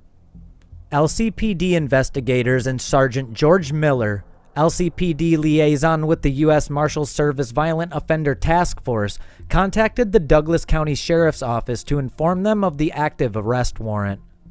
The arrests took place on February 1st of 2023. LCPD investigators Sergeant Miller, the U.S. Marshal Service Violent Offender Task Force, and the Douglas County Sheriff's Office apprehended Kyer in Douglasville. Vondel said he is grateful for the chance to close this case, especially for the sake of the family of the Babineaus. Having this opportunity, I'm just glad I could be part of this investigation. The Babineau family was struck real hard. This is just the beginning of closure for the Babineau family, Vondel said. For 23 years, this family has been waiting for closure and waiting for healing. In the summer of 1971, 24-year-old Rita Curran had just moved out of her parents' home for the first time to live in a Burlington, Vermont apartment. It was located on Brooks Avenue, with 2 other roommates whom she didn't know very well. She found an ad in the Burlington Free Press looking for a roommate part-time for the summer. It seemed to be a good fit, so she moved. Rita was a second-grade school teacher at Milton Elementary School. She had started graduate courses at the University of Vermont, while also working during the summer months as a maid at South Burlington Colonial Motor Inn. Rita was described as quiet, almost painfully shy, but she had recently put herself out there and joined a local barbershop quartet. She was practicing alongside them until about 10 p.m. on the night of July 19th before going home, only for her roommates to leave about an hour later for a late bite with one of their boyfriends, Paul Robinson. In the early morning hours of July 20th of 1971, Burlington police were called to the Brooks Avenue apartment after Rita's roommate arrived home to find her body in the shared bedroom. Burlington police arrived and determined that she had been beaten, assaulted, and asphyxiated. They also found evidence that Rita had fiercely resisted her attacker, putting up a vicious struggle. Detective Tom Chenette, with the Burlington Police Department, said that there was no sign of forced entry. It appeared as if Rita was getting ready for bed, as she was found with her curlers still in her hair.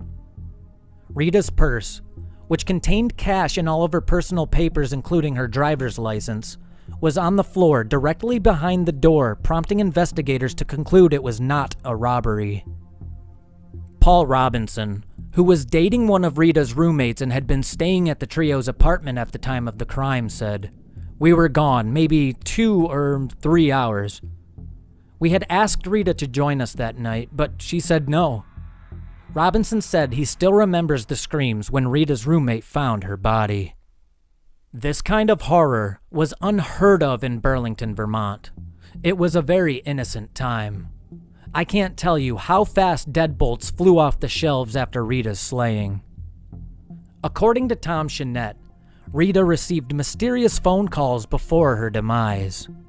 There was a piece about phone calls that had come in, and some heavy breathing on the phone when you answered it, Chenette said.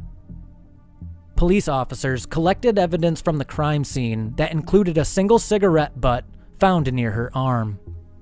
Investigators interviewed Rita's neighbors and roommates. They also investigated hundreds of tips. The 2 roommates and Paul Robinson were all cleared of any involvement in the crime. Among the people questioned were a couple that lived in an apartment 2 floors above Rita's apartment. The husband, William DeRuse, who had a criminal record, stated that he was in the apartment with his wife all night and they had not heard or seen anything, a statement confirmed by his wife, Michelle DeRuse. Despite the public attention and decades of work by the Burlington Police Department, authorities never charged anyone or made an arrest and the case went cold. In 2014, the Burlington Police Department sent for DNA analysis all the evidence collected in the crime scene, including the cigarette butt. According to Burlington's acting police chief John Murad, the department never stopped seeking justice for the victim's family. While the tests did compile a DNA profile of the person who had smoked the cigarette, it didn't match any DNA in databases compiled by law enforcement agencies across the country, possibly because the person didn't have a felony conviction.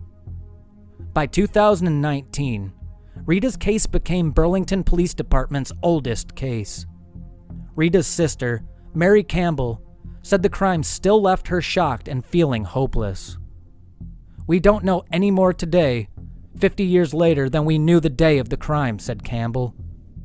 "As a family, in our prayers, we will never give up our deepest private hope. Rita's story has a home in our family legacy forever. We recognize that over time memories fade, evidence ages, the perpetrator may not be alive, or interest in the story wanes.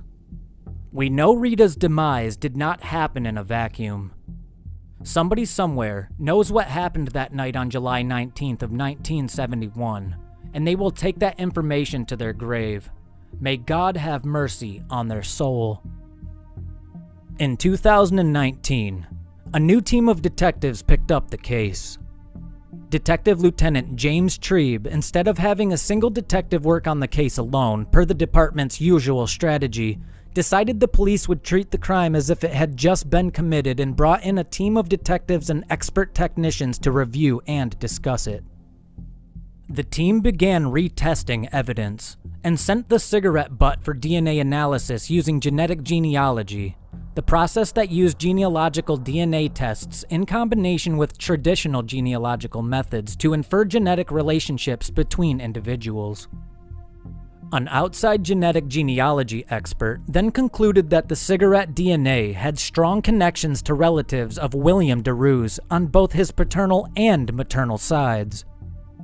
Investigators found a living half-brother of DeRuse, who willingly provided a DNA sample, and his sample bolstered the conclusion that the cigarette DNA belonged to DeRuse. Finally, the DNA left on Rita's ripped housecoat also matched the DNA on the cigarette butt. As the police found out, DeRuse and his wife had left Vermont soon after the crime and separated. At some point in time, DeRuse moved to Thailand where he became a Buddhist monk. Interviewed once again by the police, DeRuse's ex-wife, who'd moved to Eugene, Oregon and changed her name, told investigators she had lied about her husband being with her all night in their apartment. Detective Thomas Chenette, who interviewed her, said he didn't believe she knew her husband had taken Rita's life, but was protecting him because they were newly married and obviously in love and he had a criminal record. It was established that DeRuse, a cigarette smoker, had gotten into an argument with his wife on the evening of July 20th and gone out for a walk to cool off. The next day, he told his wife of 2 weeks to tell police investigating what happened to Rita that he had never left their apartment, warning her that his past criminal record would unfairly make him a suspect. Burlington detectives also interviewed a San Francisco woman who'd married DeRuse in 1974. She told them he had a penchant for sudden outbursts of violence. There were at least 2 instances where he was violent around her, she said. One being when the couple was talking with a female friend and he took out a pocket knife, stabbing the woman in her abdomen for no reason whatsoever. He was arrested, but the woman did not press charges. At another time, she said, when the two of them were having dinner, he suddenly started to strangle her without any apparent reason, at which point she left him. DeRuse passed away in 1983 at a San Francisco hotel from a drug overdose, aged 46 years old. On February 21st of 2023, investigators announced that they identified William DeRuse as the man responsible for taking Rita Curran's life. Rita's parents sadly passed away without ever learning who took their daughter's life. Rita's siblings were able to attend the news conference that was held at Burlington Police Headquarters. Rita's brother, Tom Curran, had this to say: "I don't think so much about the guy who did this as I do about Rita and my parents and what they went through. I pray to Rita and I pray to my parents." Burlington Police Detective Lieutenant James Trebe, the commander of the Detective Services Bureau, said, "We're all confident that William DeRuse is responsible, but Because he passed away in a hotel room of a drug overdose, he will not be held accountable for his actions, but this case will be closed. Now retired U.S. Senator Patrick Leahy, who was the Chittenden County State's attorney when Rita's life was taken and went to the crime scene that night, attended the news conference. They asked if he felt the case would ever be solved. He said that he had always hoped it would. "I must admit, after 20 and 30, 40 years, I figured it never would. It was a terrible thing," he said. Investigators are currently looking at the possibility that William DeRoos could be responsible for other crimes as well.